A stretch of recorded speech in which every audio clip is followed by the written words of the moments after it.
Bismillahirrahmanirrahim. Assalamualaikum warahmatullahi wabarakatuh. Alhamdulillah wa bihi nasta'in.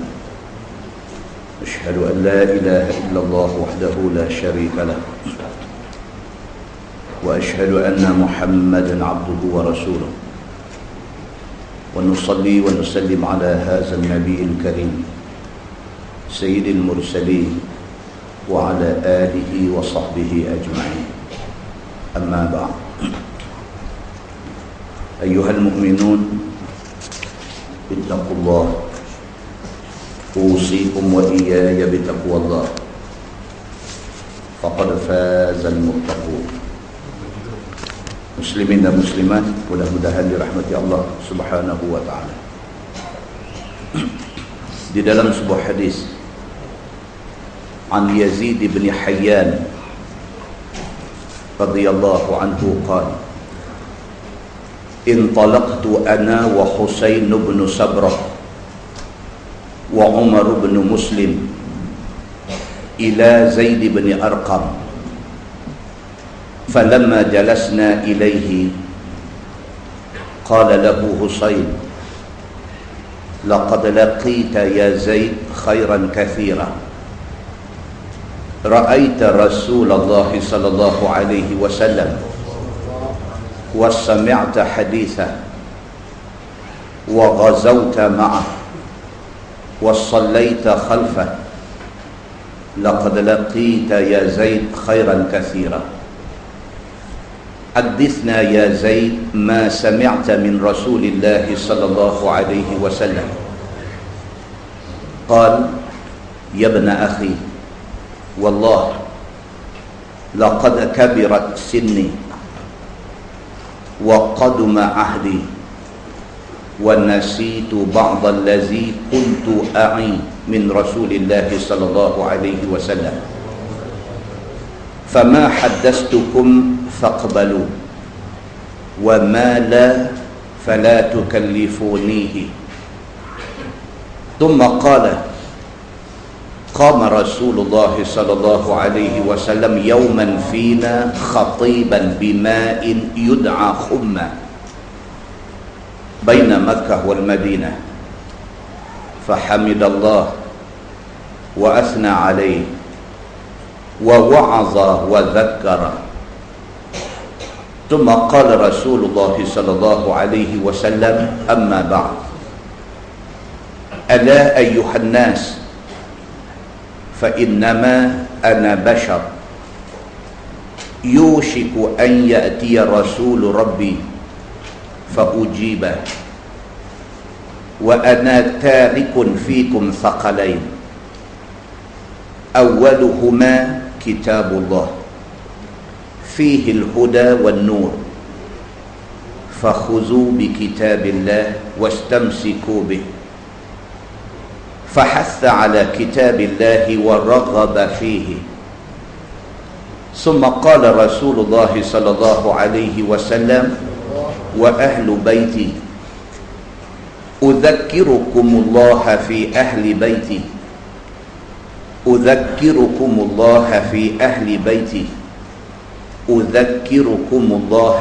في أهل بيتي فقال له حسين ومن أهل بيته يا زيد أليس نساؤه من أهل بيته قال نساؤه من أهل بيته ولكن أهل بيته من حرم الصدقة بعده قال ومن هم قال هم آل علي وآل عقيل وآل جعفر وآل عباس قال حسين كل هؤلاء حرم الصدقة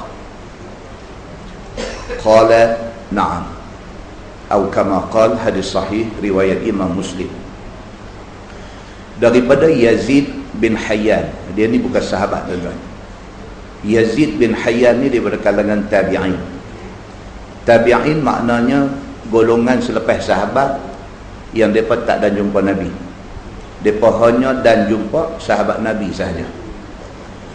Daripada Yazid bin Hayyan radhiyallahu anhu, kata dia satu hari dia dengan dua orang kawan, Yazid bin Hayyan, Husain bin Sabrah dengan Umar bin Muslim. 3 orang. Mereka pergi jumpa satu sahabat Nabi yang bernama Zaid bin Arqam radhiyallahu anhu. Ini kebiasaan. Tabi'in ni adalah golongan yang tak dan jumpa Nabi. So mereka ni akan sentiasa cari siapa sahabat Nabi yang masih hidup, mereka akan pergi jumpa. Apa cerita tentang Nabi, apa hadis daripada Nabi dan sebagainya, mereka akan ambil daripada sahabat Nabi yang masih hidup. Maka pada satu hari 3 orang ni, Yazid bin Hayyan, Husain bin Sabrah dengan Umar bin Muslim, pergi jumpa satu sahabat Nabi yang bernama Zaid bin Arqam. Bila sampai di rumah Zaid bin Arqam, Husain bin Sabrah ni dia kata laqad laqita ya Zaid khairan kathira. Dia kata dekat Zaid bin Arqam, sahabat Nabi ni, dia kata, Zaid, kamu satu orang yang untung banyak. Dia kata, laqad laqita ya Zaid khairan kathira. Dia kata, wahai Zaid, kamu sudah dapat kebaikan yang cukup banyak. Pasal apa? Pasal ra'aita Rasulullah sallallahu alaihi wasallam. Dia kata pasal hang dan jumpa Nabi. Berbanding dengan kami ni, golongan tabi'in, tak pernah jumpa Nabi, tak pernah tengok pun rupa Nabi macam mana, tak pernah nampak pun kelakuan Nabi macam mana. Berbeza dengan hang, Zaid bin Arqam, sahabat Nabi, ra'aita Rasulullah sallallahu alaihi wasallam, mata hang pernah tengok Nabi. Kita tuan-tuan, kita tak pernah tengok Nabi. Kita duduk tengok tu lah, duduk gantung di dinding masjid, di dinding rumah Allah, Muhammad. Habis kuat, Allah bagi rezeki kita lebih, kita sampai di Madinah, kita pergi buat haji, pergi buat umrah, sampai di depan makam Nabi. Boleh bagi salam dekat Nabi, Assalamualaikum ya Rasulullah, dekat tu ya. Lebih pada tu tak ada. Orang main habaq kat kita, tak betul tak betul. Mereka kata ni keturunan Nabi yang ke-13. Mereka kata betul ke tak betul pun tak tahu. Nabi SAW tu rupa dia macam mana, ayak muka dia macam mana, janggut dia macam mana, panjang janggut dia tara mana, baju apa dia suka pakai, color apa yang menjadi kegemaran dia, makan dia macam mana, cara bercakap dia macam mana, ketokohan dia macam mana. Tak pernah tengok secara live, kita tak pernah tengok. Jangan kata kita yang jauh. Yazid bin Hayyan tabi'in, baru selang satu generasi aja, selang dengan generasi sahabat aja, pun tak dan tengok. Dia rasa rugi dia pasal dia tak dan tengok Nabi sallallahu alaihi wasallam. Bila pergi ziarah Zaid bin Arqam, dia kata dekat Zaid, dia kata laqad laqita ya Zaid khairan katsira. Hang untung besar, hang sudah dapat satu kebaikan yang cukup banyak. Ra'aita Rasulullah sallallahu alaihi wasallam, pasal hang dan tengok Nabi. Wa sami'ta hadithah, hang dan dengar hadis Nabi. Dengar direct daripada main source, daripada sumber asal, daripada mulut Nabi sallallahu alaihi wasallam. Wa ghazawta ma'ah, hang untung besar pasal hang berpeluang perang bersama dengan Nabi. Hang dapat peluang duduk dalam satu pasukan yang dipimpin oleh Nabi. Hang berpeluang bergaul hari-hari dengan Nabi. Wasallaita khalfah, hang untung pasal hang dan semayang belakang Nabi. Kalau kita hari ni tuan-tuan, tajuk kita insya-Allah sekali kita nak baca cerita pasal qunut. Ya. Qunut saja saya bagi 2 soalan pun tak sabar dah nak tunggu kuliah malam ni. Duk telefon tanya, duk SMS, saya tunggulah malam ni. Dah tak boleh pasal ustaz duk abang tu tak syok jadi naik semak perut pasal kami duk sembahyang subuh hari-hari. Ni masalah amin ni satu, dan masalah chorus ni satu. Dia kata ni jadi satu kuman dalam kepala. Telefon tanya, duk SMS, no malam ni. Kalau tidak malam ni tinggal 2-0 dia dah tahu dah. Jadi tabi'in pergi jumpa Zaid bin Arqam, dia berkata dekat Zaid, hang untung besar, hang ni jauh beza dengan kami ni rugi, pasal kami tak dan jumpa Nabi, kami tak dan nak semayang di belakang Nabi. Wa sallaita khalfahang, berpeluang semayang belakang Nabi, tengok Nabi semayang macam mana. Sebarang masalah, sebarang muskil, sebarang benda yang nak kena ada jawapan, boleh direct pergi jumpa Nabi, boleh tanya Nabi, jawapan on the spot. Laqad laqita ya Zaid khairan katsira. Dia ulang lagi sekali, dia kata, Zaid, apa cerita pun hang untung berbanding dengan kami. Kata dia, hadithna ya Zaid ma sami'ta min Rasulillah sallallahu alaihi wasallam. Kata Yazid bin Hayyan, kata Husain kepada Zaid bin Arqam ni, dia kata, lah ni macam ni, cerita mai dekat kami apa yang hang pernah dengar daripada Nabi sallallahu alaihi wasallam. Qala, kata Zaid bin Arqam, dia kata, ya bena akhi, wahai anak saudara aku. Dia kata, bukan anak penakan, anak kepada saudara aku. Maksudnya lapis budak lah, mereka ni lapis orang muda, dia lapis orang tua-tua, dia bayar pak mereka. So dia panggil dekat budak-budak ni, ya bena akhi, wahai anak kepada saudara aku. Wallahi laqad kabirat sinni wa qaduma ahdi wa nasitu ba'd allazi kuntu a'i min Rasulillah sallallahu alaihi wasallam. Kata Zaid bin Arqam, dia kata, wallahi, demi Allah, laqad kabirat sinni, aku tua dah, dia kata, umur aku ni dah cukup lanjut dah. Wa qaduma ahdi, dan telah hampir janji aku. Maksud dia apa? Aku ni nak mati dah, itu maksud dia. Zaid bin Arqam kata, kabirat sinni, umur aku dah besar, maksudnya aku tua dah. Wa qaduma ahdi, duk mai dah janji Tuhan dekat aku, maksudnya aku ni tak lama dah, kalau hidup pun tak berapa hari dah. Wa nasitu ba'd allazi kuntu a'i min Rasulillah sallallahu alaihi wasallam. Dia kata, aku lupa banyak dah benda yang aku a'i, yang aku dengar daripada Nabi sallallahu alaihi wasallam. Qad nasitu, aku lupa pun dah banyak, dia kata. Fama haddastukum faqbalu, oleh itu apa yang aku nak cerita sekali lagi, hampa ambil, dia kata.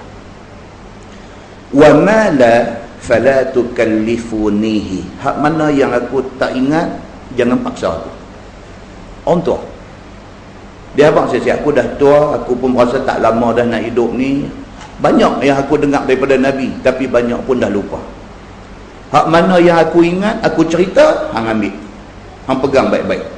Yang mana yang aku tak boleh ingat, jangan paksa aku suruh ingat, aku orang tua dah, dia kata. Summa qala, kemudian kata Zaid bin Arqam, qama Rasulullah sallallahu alaihi wasallam yawman fina khatiban bima'in yud'a khumma baina Makkah wal Madinah. Satu benda aku ingat, dia kata, satu hari kami dalam satu perjalanan, satu tempat di antara Makkah dan Madinah, satu kawasan mata air, satu kawasan mata air yang dipanggil Khum. Satu tempat di antara Mekah dan Madinah, kawasan tu ada mata air, tempat tu dipanggil Khum. Kha mim, Khum, dia kata. Nabi SAW berdiri di situ, dia kata, dan Nabi bagi khutbah kepada kami semua. Fahamidallah wa asna alaih. Macam biasa Nabi adab dia nak mula bercakap, fahamidallah, dia mesti mula dengan alhamdulillah, alhamdulillahi rabbil alamin wa bihi nasta'in. Nabi kok mana pun dia nak mula bercakap, dia akan mula dengan puji Allah. Bukan bercakap saja, surat pun, kalau sekiranya surat nak dihantar kepada pembesar negeri mana-mana, Nabi akan panggil penulis dia, tulis. Nabi akan suruh tulis dengan nama Allah yang Maha Pemurah lagi Maha Penyayang, alhamdulillahi rabbil alamin. Nabi mula dengan puji Allah Subhanahu wa taala. Dan perkara yang sama diguna pakai dalam semua keadaan. Sama ada kita nak bagi public speaking, kena mula dengan Alhamdulillahirabbil alamin. Walau majlis bercampur dengan orang kafir sekalipun, disuruh begitu. Hatta kepada khutbah nikah. Kita jadi pak, kita ada anak dara perempuan. Orang main nak meminang anak kita. Dalam khutbah nikah tu, kita sebagai bapa, satu mesej kita kena bagi. Dalam khutbah itu, bapa ni mulakan dengan fahamidallah, puji Allah Subhanahu wa ta'ala. Lepas tu sekali dengan pesan, ini anak perempuan saya amanahkan dekat ni, jaga elok-elok. Macam mana saya jaga dia, macam mana saya didik dia, jaga baik-baik. Macam tu punya pak mentua bagi menantu tak wani. Ni pak mentua duduk lari, duduk jorok balik tirai sama orang perempuan. Orang nak minang tak dia, apa punya komen. Kita kena tunjuklah ni anak kita bela dia berapa lama. Hari ni nak tukar geran ni, geran nak tukar nama, kena bagi dia 1-2 kalam dekat dia, pesan dia elok. Ni aku jaga dia, bukan senang ni budak ni. Muslimin dan muslimat yang dirahmati Allah, itu khutbah nikah juga mesti dimulai dengan fahamidallah wa asna alaih, dan puji-pujian ke atas Allah. Wa wa'aza wa dhakkara. Macam biasa Nabi bila dia bagi satu khutbah, dia isi khutbah dia itu dengan pesanan, wasiat dan juga peringatan. Summa qala Rasulullah sallallahu alaihi wasallam amma ba'd. Lepas itu Nabi habis dia puji Allah, dia semua, amma ba'd. Sebab kita dengar khutbah Jumaat baik, kuliah pengajian baik, dia akan sebut puji-pujian kepada Allah. Last dia kata amma ba'd, ba'indal, ba'd. Kalau buah baris dia jadi amma ba'du. Amma ba'd maksud dia adapun selepas daripada itu maksud dia. Itu format dia. Kalau budak-budak belajar bahasa Malaysia SPM, dia ada format surat resmi, surat apa, ini format bercakap. Itu yang ditunjuk, adab yang ditunjuk oleh Nabi sallallahu alaihi wasallam. Dalam khutbah di Khum ini, di tempat matayang di antara Mekah dan Madinah ini, Nabi kata ala ayyuhan nas, ketahuilah wahai manusia, fa innama ana basharun. Nabi kata aku manusia. Nabi berdiri di depan sahabat-sahabat, Nabi bagi satu khutbah, dan dalam khutbah itu Nabi kata fa innama ana basharun, aku orang biasa, aku manusia. Yushiku an ya'tiya rasulur rabbi. Nabi kata aku sudah tua dan hampir datang utusan Tuhan kepada aku. Maksud dia apa? Nabi rasa dia sudah dekat dengan wafat dia. Nabi kata aku sudah tua, dia kata, dan aku rasa yushik, sudah hampir sangat, an ya'tiya rasulur rabbi, akan mai kepada aku utusan Tuhanku. Maksudnya malaikat maut. Maksudnya Nabi kata ajal aku dah dekat.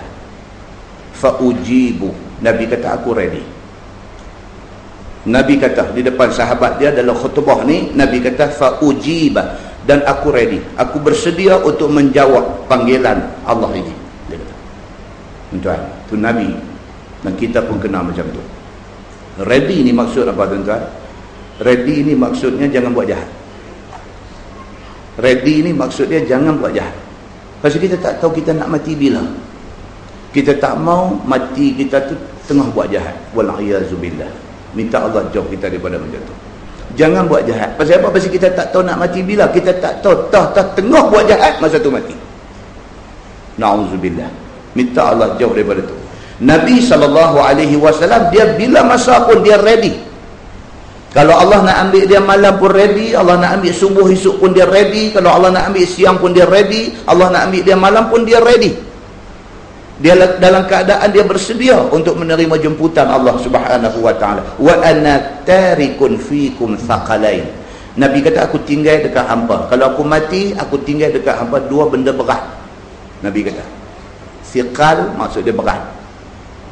Kan hadis yang Nabi SAW kata, kalimataini khafifataini 'ala lisan saqilataini fil mizan. Saqil, dia ada 2 kalimah Nabi kata, yang khafif, yang ringan, 'ala lisan, mulut nak sebut senang, tetapi saqil, tetapi berat, 'ala mizan, atas timbangan neraca esok ni. Apa dia? La ilaha illallah Muhammadun Rasulullah. Ini dua kalimah sebut senang aja, tapi dalam pertimbangan Allah esok, ini kalimah cukup penting. Tak ada kalimah ini, hang buat baik banyak mana pun zero, tempat di neraka. Kalimah ini boleh ucap masa di atas dunia, hang berdosa banyak mana pun, selagi mana dosa itu bukan dosa yang membawa murtad, akhir hang ada tempat di syurga. Maka kalimah ini, yang kata kalimataini, dua kalimah yang khafif pada lidah, nak sebut senang, ringan, tetapi thaqil, berat pada timbangan. Ini kalimah dia, la ilaha illallah Muhammadun Rasulullah. Ni pula Nabi kata apa? Kalau sekiranya Allah panggil aku ready, tapi aku tinggal dekat hamba dua benda. Apa jadi kat aku pun, aku mati ke apakah, dua benda aku tinggal dekat hamba. Awwaluhuma kitabullah. Yang pertama, Nabi kata aku tinggal Quran dekat hamba. Apa Quran ni? Fihil huda wan nur. Yang kata Quran ini, dalam dia ada petunjuk.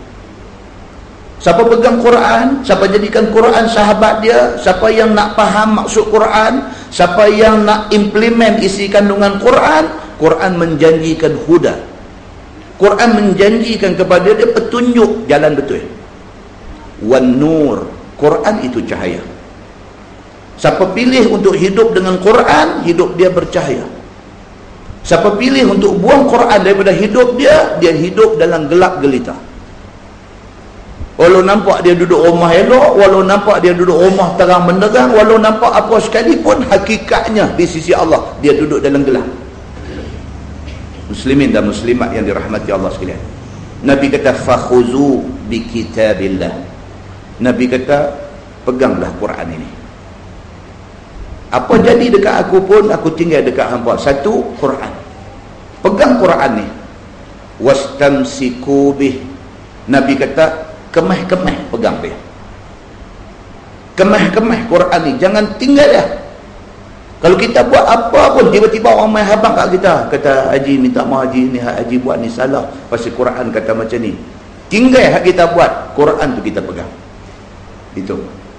Fahassa ala kitabillah wa raghaba fihi. Kemudian Nabi SAW dalam khutbah dia suruh sungguh-sungguh kepada sahabat hak ada ni supaya pegang kepada Quran ini. Summa qala Rasulullah SAW, kemudian Nabi bersabda, wa ahlu baiti, dan aku tinggal kepada hampa perkara berat yang kedua, ialah keluarga aku. Nabi kata, aku tinggal dekat hampa kaum keluarga aku, tolong jaga mereka ni baik-baik. Nabi kata, faqala lahu Husain. Husain ni, yang tabi'in tadi ni, bila dengar Zaid bin Arqam cerita hadis ni, dia tanya kepada Zaid ni, wa man ahlu baitih ya Zaid?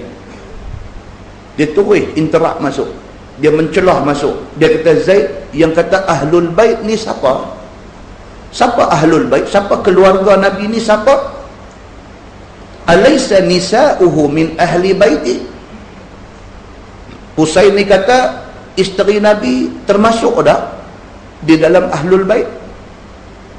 Sebab ada pertikaian di situ. Ada orang kata ahlul bait ni darah keturunan Nabi saja, anak cucu dia apa macam tu, bini tak masuk. Pasal apa? Pasal bini ni dia pasal menikah aja, dan dia boleh diceraikan. Kalau dia cerai, dia habis dah, dia tak ada apa dah dengan orang yang menceraikan dia. Samalah dengan isteri Nabi, kalau ditakdirkan Nabi cerai dia, tak ada apa dah, dia habis dah, dia balik pergi duduk dengan mak pak dia. Jadi adakah isteri Nabi itu termasuk di dalam ahlul bait, termasuk di dalam keluarga Nabi? Husain tanya kepada Zaid bin Arqam, alaysa nisa'uhu min ahli baiti? Adakah isteri-isteri Nabi itu termasuk di dalam keluarga Nabi? Qala Zaid, kata Zaid ni, nisa'uhu min ahli baiti. Dia kata isteri Nabi, keluarga Nabi. Ini endorsement, ini satu pengesahan daripada Nabi sendiri. Zaid bin Arqam bagi tahu kepada orang yang tanya dia. Maka isteri-isteri Nabi itu termasuk di dalam keluarga Nabi. Siapa dia isteri Nabi, tuan-tuan? Khadijah. Khadijah binti Khuwailid, nombor satu. Nabi SAW menikah dengan dia, umur Nabi 25, Umur Khadijah 40.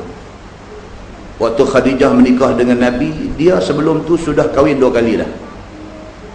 Khadijah sudah kahwin 2 kali dah. Kahwin 2 kali dah. Lepas tu Nabi adalah suami dia yang ketiga. Tapi dalam hadis bagi tahu apa dia? Bila Nabi kahwin dengan Khadijah, Allah mengembalikan anak dara tu kepada Khadijah ni. Dia jadi virgin balik bila dia kahwin dengan Nabi sallallahu alaihi wasallam. Nabi sallallahu alaihi wasallam menjadi suami Khadijah ni sampai Khadijah wafat. Nabi tak kahwin dengan siapa-siapa. Lepas Khadijah wafat 2 tahun lepas tu barulah Nabi kahwin dengan yang berikutnya. Nabi dengan Khadijah ni cerita sentimental ni cukup banyak. Sehingga kan Nabi marah sangat kepada siapa pun yang cuba nak mengecik-ngecikkan Khadijah ni. Kalau dalam hadis ni cerita popular orang kena marah ni siapa dia? Aisyah. Dia kena marah. Pasal apa? Pasal dia isteri Nabi yang anak dara dia seorang je. Hak lain semua janda. Isteri Nabi anak dara ni Aisyah seorang je. Menikah dengan Nabi pula muda sangat lagi. Jadi kerana faktor umur muda tu, jadi banyak cerita dia ni. Bila Nabi SAW terlampau sangat duk ingat Khadijah ni, sampailah bila Nabi buat korban, Nabi pesan. Buat korban, Nabi pesan. Ni pergi hantar dekat sekian-sekian rumah. Kerana itu keluarga Khadijah. Jadi Khadijah tu di hati Nabi. Aisyah ni atas sifat dia satu orang perempuan, yang kedua pula dia muda, yang ketiga pula banding dengan orang lain semua dia ni agak kebudak-budakan sikit dan sebagainya. Dia kata dekat Nabi, dia kata, ya Rasulullah, dia kata, apa hal ni, apa istimewa Khadijah ini? Dia kata, melainkan bagi saya, dia kata, Khadijah ini hanyalah satu wanita tua zaman lampau engkau. Dia kata, ai kasar. Dia kata dekat Nabi, dan benda ni direkodkan. Dia kata dekat Nabi, dia kata, ya Rasulullah, apa istimewa Khadijah ni? Sampai tu asyik-asyik sebut Khadijah, teringat Khadijah, nak hantar dekat keluarga Khadijah. Dia kata apa? Kalau dalam bahasa hari ni, what so special? Kalau dia cakap orang putih masa tu. So what so special dengan Khadijah ni? Dia kata sampai duk sebut dia aja. Bagi aku, kata Aisyah, bagi aku Khadijah ni tidak lain melainkan satu wanita tua. Dia sebut luka hati Nabi, melainkan dia satu wanita tua zaman lampau engkau. Dia kata, dia kata lagi, tak cukup dengan tu, kata lagi Aisyah ni, dia kata, bukankah hari ni Allah sudah gantikan kepada engkau dengan isteri-isteri yang lebih baik? Dia kata, meletup, explode lah orang tua ni, explode lah ni, apa ni? Dia kata, terus Nabi marah. Ni cerita dalam hadis, Nabi terus marah. Nabi kata, demi Allah, tidak akan ada isteri yang lebih baik daripada Khadijah. Nabi kata marah. Demi Allah, Nabi kata, tidak akan ada seorang pun yang boleh ganti tempat Khadijah. Lepas tu Nabi ungkit habislah, waktu semua orang buat sakit aku, dialah yang mempertahankan aku. Waktu semua orang dustakan aku, dialah yang membenarkan aku. Waktu semua orang tolak aku, dia gembirakan aku dengan harta dia. Nabi bagi. Dan Nabi kata dekat Aisyah, wahai Aisyah, aku harap ini last hang kata tak elok kepada Khadijah. Maka wajar tak wajar tuan Khadijah ini dimasukkan di dalam ahlul bait Nabi? Sangat wajar. Dan demikianlah seterusnya kita nak cerita isteri Nabi ni. Ada nama Saudah binti Zam'ah, ada nama Aisyah, ada nama Hafsah, ada nama Zainab binti Jahshin, ada nama Zainab binti Khuzaimah. Zainab ada 2 orang. Maka mereka ni isteri-isteri Nabi ini, kata Zaid bin Arqam, daripada ahlul bait, daripada ahli keluarga Nabi sallallahu alaihi wasallam. Kemudian kata Zaid lagi, dia kata, walakin ahlu baiti man hurima sadaqah ba'dah. Bukan isteri sahaja, bahkan ahli keluarga Nabi ialah orang-orang yang tak boleh ambil sedekah. Zakat mereka tak boleh ambil, sedekah mereka tak boleh ambil, mereka hanya boleh terima hadiah. Pasal apa? Pasal nak jaga kemuliaan keturunan Nabi sallallahu alaihi wasallam. Qala Husain, wa man hum? Husain bin Sabrah ni dia tanya Zaid bin Arqam. Dia kata, siapa dia ni? Keluarga Nabi yang tak boleh ambil sedekah, yang tak boleh ambil zakat ni, siapa mereka ni? Qala, kata Zaid, hum alu Ali. Yang pertama, keluarga Ali. Sayyidina Ali bin Abi Talib, anak dia Hasan, Husain, apa semua keturunan itu keluarga Sayyidina Ali itu Ahlul Bait, dia kata. Wa alu Aqil, wa alu Ja'far. Aqil dengan Ja'far ni dua beradik, mereka ni abang Sayyidina Ali. Ni dua-dua ni anak kepada Abu Talib. Sayyidina Ali ni apa nama, Aqil, Ja'far, ini semua anak Sayyidina Ali. Mereka ini keluarga Nabi. Wa alu Abbas, keluarga Abbas. Abbas ni siapa? Uncle Nabi. Pak Nabi nama apa? Abdullah. Pak penakan siapa? Al-Abbas. Seorang lagi siapa? Abu Talib, bapa Sayyidina Ali. Jadi wa alu Abbas, keluarga Abbas. Ini semua keluarga Nabi. Qala Husain, kullu haula'i hurima sadaqah. Oh, dia kata jadi mereka ni semua diharamkan daripada ambil sedekah, zakat dan sebagainya. Qala Zaid, na'am. Dia kata, ya. Mereka ni keluarga Nabi, mereka Ahlul Bait, mereka ini tak boleh ambil zakat ataupun sedekah. Apa nama yang orang duk buat tahlil apa semua kan, ila hadratin Nabi Mustafa apa semua tu, lepas tu apa jalan sampai tang dekat nak ke ujung sebelum nak la ilaha illallah tu, dia ada quote satu ayat Quran, innama yuridullahu liyuzhiba ankumur rijsa ahlal bait wa yutahhirakum tathira. Pat hak semua orang jadi senang masa tu. Antum perasan tak kalau pergi tahlil mana-mana pun dia main tang tu jadi hilang suara. Pasal apa? Pasal payah agama pun nak hafal banyak tu. Halim boleh. Halim ni dengan lagu, dengan lenggok, dengan pejam mata, dengan apa semua sampai tang innama yuridullahu liyuzhiba ankumur rijsa ahlal bait wa yutahhirakum tathira, sampai tang tu dia slow. Tinggal tekong aja orang duk berjalan macam tu. Tengah. Lepas tu tak lagi mai Abdul Zikri la ilaha illallah, rancak balik. Hatta hak selok tu itu ayat 33 surah Al-Ahzab. Itu ayat Quran. Itu ayat menceritakan tentang Ahlul Bait. Tuhan kata apa dalam tu? Innama yuridullahu liyuzhiba ankumur rijsa ahlal bait. Maksud dia apa? Allah Subhanahu wa taala nak buang kotoran. Ar-rijsa, kotoran. Allah Subhanahu wa taala nak buang kotoran daripada semua kamu Ahlul Bait.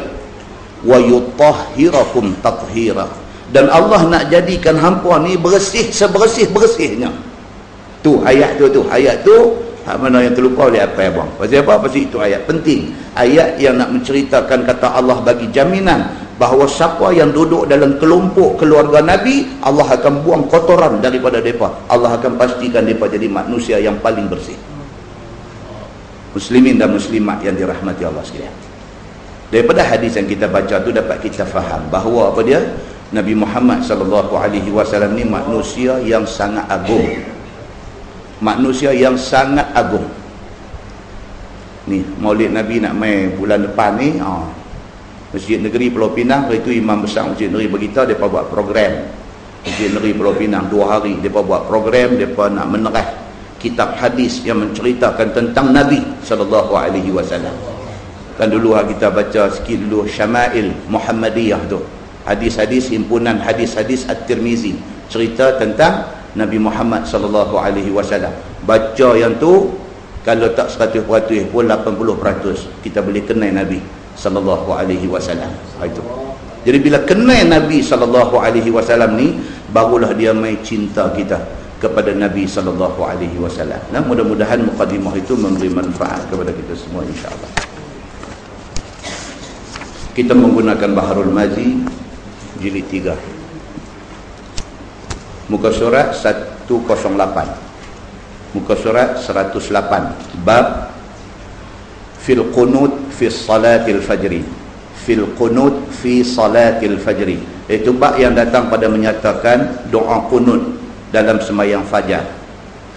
Dia bahasa hadis, dia guna dua. Satu dia guna sembahyang fajar, satu dia guna sembahyang subuh. Ada kadang-kadang hadis dia guna sembahyang ghadah, dia panggil. Sembahyang ghadah ni bukan maksud sembahyang firdah gitu, tak maksud. Ghadah ni maksudnya pagi. Jadi tiga perkataan ni dia merujuk kepada sembahyang subuh. Itu sebab ada orang pernah dia confuse, dia tanya saya, dia kata, Ustaz duk sebut kata sembahyang qabliyah subuh 2 rakaat tu, kata Nabi kata lebih baik daripada dunia wa ma fiha, daripada dunia dan isinya. Saya kata betul, memang hadis tu hadis sahih. Tak, bukan, dia kata dak, sembahyang qabliyah subuh dengan sembahyang sunat fajar ni macam mana, hak mana nak buat dulu, dia kata. Yang tu kosak-sakan lah. Sebab apa? Sebab qabliyah subuh tu lah sunat fajar, kan? Sembahyang qabliyah subuh itulah sembahyang sunat fajar. Sama, dia dua nama. Macam kita orang kampung kan, nama dia betul apa nama Ismail, tapi orang duk panggil Jeff. Nama Me'e tapi panggil Jeff. Jadi orang yang kenal dia Me'e, bila ada orang main duk abang Jeff, dia pening lah. Jeff mana pula tak ada. Dia kata dia abang ni duduk rumah nombor sikit kan. Tu Me'e, dia kata. Dia kata dah Jeff, aduk tegak dua tu. Me'e tu lah Jeff. Jadi qabliyah subuh tu lah sunat fajar. 2 rakaat sebelum daripada sembahyang subuh, Nabi kata apa? Khairun minad dunya wa ma fiha. Nilai sembahyang 2 rakaat sebelum subuh itu, nilai dia lebih besar daripada dunia dan segala benda yang ada dalam dunia. Kita kata kalau benda yang ada dalam dunia ni petrol ni berharga lah ni, dia jauh lebih mahal daripada petrol. 2 rakaat aja qabliyah subuh. Begitu janji yang dijanjikan oleh Nabi SAW di dalam hadis dia. Jadi bila dia kata bab yang datang pada menyatakan kunut, doa kunut pada sembahyang fajar, maksudnya sembahyang subuh.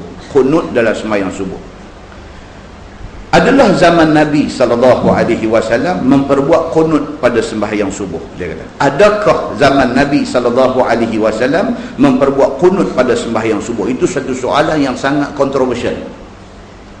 Kan zaman lah ni orang lebih celik ilmu zaman kita lah ni berbanding dengan 10, 15, 20 tahun dulu. Ustaz kata apa, ya semua. Tapi zaman lah tak, tuan-tuan. Zaman lah ni orang lebih expose kepada knowledge. Jadi zaman lah ni ustaz kata itu satu bab, dia nak tanya lagi, ustaz ada hadis ke benar? Ini orang lah ni. Pasal apa? Pasal masyarakat hari ni lebih terdedah kepada ilmu. Dia nak dengar yang original punya, dia nak dengar yang betul punya. Dia tak mau dengar cerita-cerita ni, dia tak mau dengar. Dia ada hadis kah? Dia tanya. Yang mana itu yang sepatutnya. Kita hari ni sepatutnya kena macam tu. Kita zaman kita taklid buta, patutnya kena tinggal tepi dah. Pasal apa? Pasal Allah bagi dekat kita hari ni, Allah bagi kita otak kita, pemikiran kita, teknologi yang ada di keliling kita. Kita boleh search, kita boleh surf internet, mencari ilmu ni tanpa sempadan. Dalam keadaan yang macam ni, kita tak boleh nak kurung diri kita di dalam satu amalan, dalam satu pegangan taklid buta. Dia panggil, hang kata apa aku percaya, aku ikut. Tak mau dah. Zaman lah kita nak yang lebih informatif, yang lebih bermaklumat. Okey, kalau kita bercakap tentang kunut dalam sembahyang subuh, ini soalan. Ini kitab ni ditulis 70 tahun dulu, tuan-tuan. Ni Syekh Idris Al-Marbawi yang tulis kitab Bahrul Mazi ni, dia tulis kitab ni 60 tahun lebih dah dulu, dekat 70 tahun dah. Dia adalah tokoh Ma'al Hijrah yang pertama di Malaysia. Apabila Malaysia memperkenalkan anugerah tokoh Ma'al Hijrah, dia adalah tokoh Ma'al Hijrah yang pertama di peringkat kebangsaan. Dia asal orang Lubuk Merbau, Perak. Asal orang Lubuk Merbau, itu panggil Marbawi tu, daripada Merbau. Kan? Kita orang boleh lah cari satu apa hujung nak huruf kan? Al-Likhomi ke apa kan? Kan? Tak cari juga satu lagu tu gantung di hujung bagi nampak kasar sikit. Kan? Kalau nak buh lah. Kalau bobo tengok pasal lagu macam Geli Geleman tak sabar kan. Kalau bobo nampak dia matching elok tak apa, bobi lah, tak ada salah apa kan. Jadi Syekh Idris Al-Marbawi ni ambil sempena dia asal daripada Lubuk Merabah kan. Macam Imam Ismail bin Muhammad dipanggil dia Al-Bukhari. Pasal apa? Kampung dia Bukhara. Ambil itu bubuh di ujung jadi Bukhari. Sampai hari ni kalau sebut kata Imam Ismail bin Muhammad orang tak kenal. Bila sebut kata Imam Bukhari, okey tahu. Nampak dia lebih popular dengan gelaran itu daripada nama batang tubuh dia sendiri. So Syekh Idris Al-Marbawi tulis kitab ni dekat 70 tahun dulu. Dia bagi satu soalan yang kontroversial sampai hari ni. Benda ni masih menjadi kontroversi lagi. Dia kata apa? Dia kata, adakah zaman Nabi SAW buat kunut dalam sembahyang subuh? Dia tanya. Itu soalan dia. Maka dengan hadis yang dikeluarkan oleh Imam At-Tirmizi ni, dapatlah kita tahu. Kata dia, Anil Bara' bin Azib, anna Nabi SAW kana yaqnutu fi salati subh wal maghrib. Itu hadis dia. Diriwayatkan daripada Al-Bara'. Dia baca dia Al-Bara', jangan baca Al-Barra'. Dia tak ada syaddah itu. Al-Bara' bin Azib, iaitu satu daripada sahabat Nabi SAW. Kata dia adalah ia, yakni Nabi SAW baca kunut di dalam sembahyang subuh dan maghrib. Itu hadis dia. Sekali lagi tuan, saya akan go through hadis-hadis yang ada yang diambil daripada 9 kitab hadis. Daripada Bukhari, Muslim, Abu Daud, Ibnu Majah, At-Tirmizi, An-Nasai, Ad-Darimi, Musnad Imam Ahmad dan Muwatta Imam Malik. Kita akan tengok 9 ni. Dia panggil Kutubus Tis'ah. Dia panggil kitab 9. 9 kitab hadis ni, apa yang direkodkan tentang kunut ni. Saya akan go terus pintas lalu tadi supaya kita overview isu kunut ini. Dia kata. Baik, diriwayatkan daripada Al-Bara' bin Azib, iaitu seorang sahabat Nabi SAW. Kata dia adalah Nabi SAW membaca kunut di dalam sembahyang subuh dan sembahyang maghrib. Begitu. Kata At-Tirmizi, dan pada bab ini ada riwayat daripada Ali dan Anas dan Abi Hurairah dan Ibni Abbas dan lain-lain lagi. Tuan tengok sebelah. Masalah dia kata kunut, apa hukumnya? Kita baca dulu apa dia tulis. Kata At-Tirmizi, dan telah bersalah-salahan ahlul ilmi. Ahlul ilmi itu maksud ulama-ulama. Mereka ni ahli ilmu. Telah berbeza pendapat alim ulama tentang kunut dalam sembahyang fajar, dalam sembahyang subuh. Maka memikir setengah daripada ahlul ilmi, daripada sahabat-sahabat Nabi SAW dan lain daripada mereka itu akan kunut pada sembahyang subuh. Dan itu adalah pendapat yang dipegang oleh Imam Malik dan Imam Syafi'i. 4 mazhab yang ulung, Abu Hanifah, Malik, Syafi'i dengan Ahmad bin Hanbal. Daripada 4 mazhab besar ni, 2 mazhab buat kunut sembahyang subuh. Mazhab apa? Malik dengan Syafi'i. Malik tok guru Imam Syafi'i. Okey. Jadi Malik dengan Syafi'i, dua ni depa memutuskan kata sunat baca kunut di dalam sembahyang subuh. Baik. Dan kata Imam Ahmad bin Hanbal, ini mazhab Mekah Madinah. Mekah Madinah mazhab depa Hanbali. Orang duk kata Wahhabi. Hanbali. Mekah Madinah Saudi ni dia mengisytiharkan mazhab negara dia ialah mazhab Hanbali. Kan? Jadi Imam Ahmad bin Hanbal dia kata tiada kunut dalam sembahyang subuh. Itu pendapat Imam Ahmad bin Hanbal. Maka kerana tu tuan-tuan pergi Mekah, Madinah buat haji, buat umrah tak ada kunut. Tak ada kunut. Bahkan bagi mereka bangkit daripada rokok tu dalam keadaan i'tidal itu rukun panjang bagi mereka. Itu sebab di sana di Mekah, Madinah dia sami Allahu liman hamidah, dia agak lama. Sebab bagi mereka itu rukun panjang. Bagi Imam Syafi'i i'tidal itu rukun pendek. Itu sebab mereka bila sami Allahu liman hamidah dia agak lama. Jadi adalah orang-orang Malaysia ni dia mengambil kesempatan atas lamanya i'tidal itu, dia duk pulung kunut. Kan? Dia duk pulung kunut. Dia duk rasa macam dia tak buat kunut macam tak sembahyang subuh bagi ni. Dia duk rasa lagu tu. Ini pun satu penyakit juga ada. Dia pergi di sana kan. Tu imam tak baca, dia duk pulung baca tu orang dia. masalah. Baik. Dia kata bahawasanya kunut itu disunatkan pada mana tadi? Kata Imam Malik dan Syafi'i sunat kunut dalam sembahyang subuh. Dan kata Imam Ahmad bin Hanbal dan Ishaq tiada kunut dalam sembahyang subuh, melainkan waktu turun bala kepada orang Islam. Ini yang dikatakan kunut nazilah. Sekali lagi tuan-tuan, saya akan bawa tuan-tuan sepintas lalu baca hadis-hadis ni, macam mana timbul isu kunut ini. Baik. Maka apabila turun bala kepada orang Islam, maka bagi imam bahawa mendoa ia bagi tentera Islam. Bila ada bala kena orang Islam, kena sembelih di Afghanistan ke, di Palestin ke, di mana-mana ke, dengar kata ada orang Islam sudah kena bakang hidup-hidup di India ke apa ke semua, bila sampai berita tu dekat kita, disunatkan kita kunut. Bukan dalam subuh saja, dalam sembahyang-sembahyang fardu. Baik subuh, zuhur, asar, maghrib, isya, disunatkan kunut pada rakaat penghabis selepas bangkit daripada rukuk. Itu dipanggil kunut nazilah, dia panggil.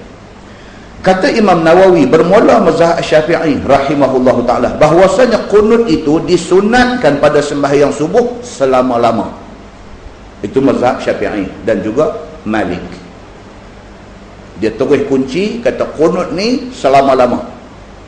Bukan pasal ada malapetaka kena orang Islam, bukan kerana ada satu musibah menimpa negara Islam, bukan kerana ada perang yang melibatkan orang Islam, bukan kerana tu, tapi tiap-tiap subuh kunut itu sunat. Itu pendapat Imam Syafi'i dan Imam Malik.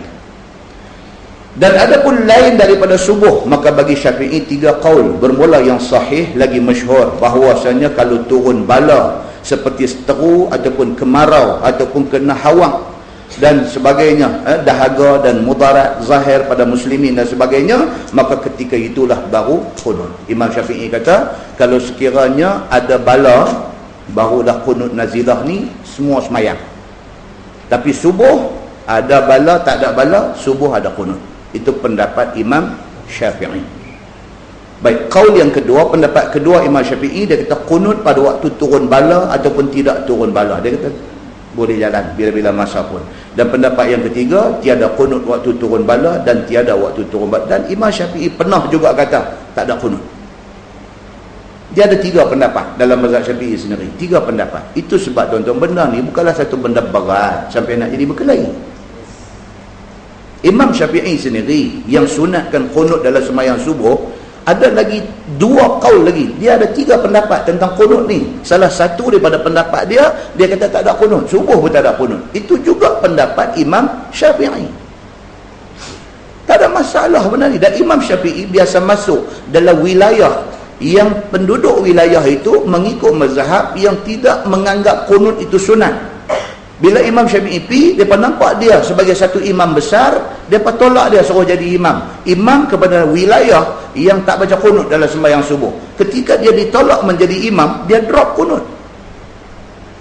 Imam Syafi'i drop kunut. Sedangkan salah satu daripada fatwa dia, ijtihad dia kata sunat baca kunut dalam sembahyang subuh sepanjang masa. Tapi bila dia pergi di tempat yang orang tak buat kunut, dia pun drop.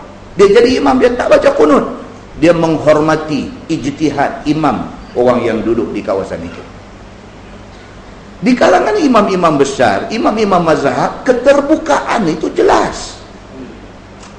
Aduh, jadi masalah ni imam-imam kecil. Jadi yang masalah tak habis, imam-imam kecil.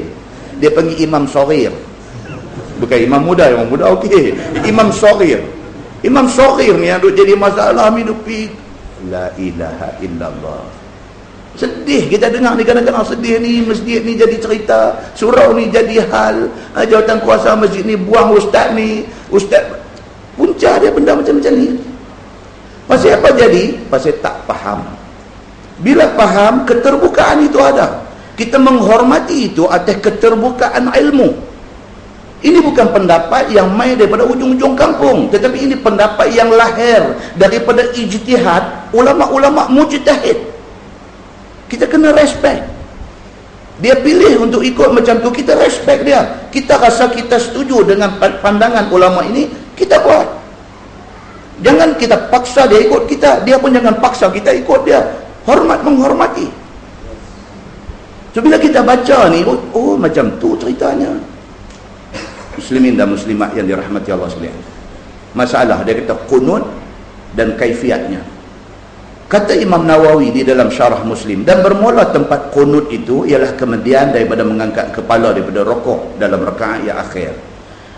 Dan pada sunat menyaringkan dengan qunut di dalam sembahyang yang nyaring itu ada dua wajah. Yang lebih asahnya ialah nyaring. Qunut tu baca terang. Macam kita duk tengok live telecast daripada Masjidil Haram, Masjid Nabawi bulan Ramadan. Kan bila dia main nis Ramadan, tengah Ramadan nak pergi ke ujung tu, sembahyang tarawih dia ikuti dengan witir. Dalam witir dia sekali lagi dia ada qunut. Qunut dia dengan baca deraj, dengan panjang, dengan tu imam dengan sebab, dengan ayat mata dan sebagainya. Itu semua ada hadis yang menyokong perbuatan tu. Itu semua ada hadis yang menyokong perbuatan tu. Dan sememangnya Imam Syafi'i sendiri kata apa? Dia kata qunut itu dibaca dengan nyaring. Dia kata bagi sembahyang yang nyaring, yang suara deras, subuh, maghrib, isyak. Kalau sunat, tarawih, boleh dibaca deras. Kalau kita nak buat qunut, nak buat di rumah, kita sembahyang seorang. Misalnya kata kita outstation masa bulan puasa, kita tak dan nak berjemaah tarawih dengan witir di masjid di surau, kita duk travel, kita sampai di rumah dah pukul 11 lebih. So kita buat tarawih sendiri kita ke, sembahyang dengan isteri kita ke apa ke. Bila mai tang qunut di dalam sembahyang witir, kita nak baca pelan pun boleh, kita nak baca deras pun boleh. Sembahyang seorang tak payahlah dua sampai deras-deras lagi, jiran sebelah lu duduk nampak lu tarik tudung tingkap biji mata sebelah lu duduk tengok ni awak. Janganlah sampai bagi orang jadi susah hati dengan kita. Jadi dia kata itu tengok keadaan dia macam mana. Dia kata macam bulan lepas habis kuliah, ada sahabat kita tanya di bawah tu, dia kata ustaz tanya ni, kalau orang perempuan sembahyang dengan orang perempuan, orang perempuan sembahyang dengan orang perempuan, imam perempuan, makmum perempuan, untuk sembahyang subuh, maghrib dengan isyak, imam nak baca deras ke baca pelan? Kan? Itu pun soalan yang menarik juga. Kan? Ramai pun orang pun tak pernah tahu benda ni. Dan ramai pun tak tahu, dia belah suka hati dia, ikut dia. Kan? Baik, jadi dia macam mana betul-betul? Orang perempuan jadi imam kepada jemaah perempuan. Baca pelan. Walaupun subuh, walaupun maghrib, walaupun isyak, walaupun imam tu pernah jadi johan musabaqah. Dia jadi imam kepada orang perempuan, dia kena baca pelan. Tu tak terkejut tuan-tuan. Tuan-tuan buka pula dalam hadis cerita tentang perempuan berjemaah sama perempuan ni. Kedudukan imam waktu semayang dengan sama-sama perempuan ni, kedudukan imam dia macam mana kalau dalam hadis? Kedudukan imam dia tak macam kedudukan imam dalam jemaah lelaki-lelaki. Kalau dalam hadis dia kata apa? Dia kata duduk satu saf. Imam duduk satu saf dengan makmum. Cuma dalam perbahasan fiqh, dalam menghuraikan hadis tu, dia kata apa? Imam dikehendaki terkehadapan tumit daripada tumit makmum. Just nak tunjuk ada beza imam dengan makmum, terkehadapan tumit aja, bukan duduk depan macam mana imam lelaki-lelaki tu. Dia duduk dalam satu saf tapi dia depan sikit. Pasal apa? Pasal balik kepada masalah tadi, pasal imam perempuan kepada jemaah perempuan dia baca pelan. Jadi kalau dia duduk jauh sangat, takut lost, tak dengar dia punya perpindahan rukun sembahyang dan sebagainya. Ini aspek-aspek yang melibatkan nas, hadis dan juga perbahasan fiqh yang kita kena tahu. Bila kita tak tahu, sahabat yang tanya apa bulan lepas habis kuliah duk tanya apa, dia kata saya confused. Saya mula-mula dia kata saya apa jadi imam sembahyang anak-anak perempuan. Dia kata saya baca deras. Lepas tu pergi mengaji dekat satu ustazah mana kau, ustazah tu kata tak boleh, kena baca pelan. Kita dah buat lama dah baca deras, tak apalah buat pelan pula. Lepas tu dia pergi sembahyang di masjid UIA. Dia kata pergi sembahyang di masjid UIA, ada satu jemaah budak-budak perempuan sembahyang. Dia kata ya, jadi imam tu baca deras, dia jadi confused balik pula dah. Dia kata dia mana satu betul.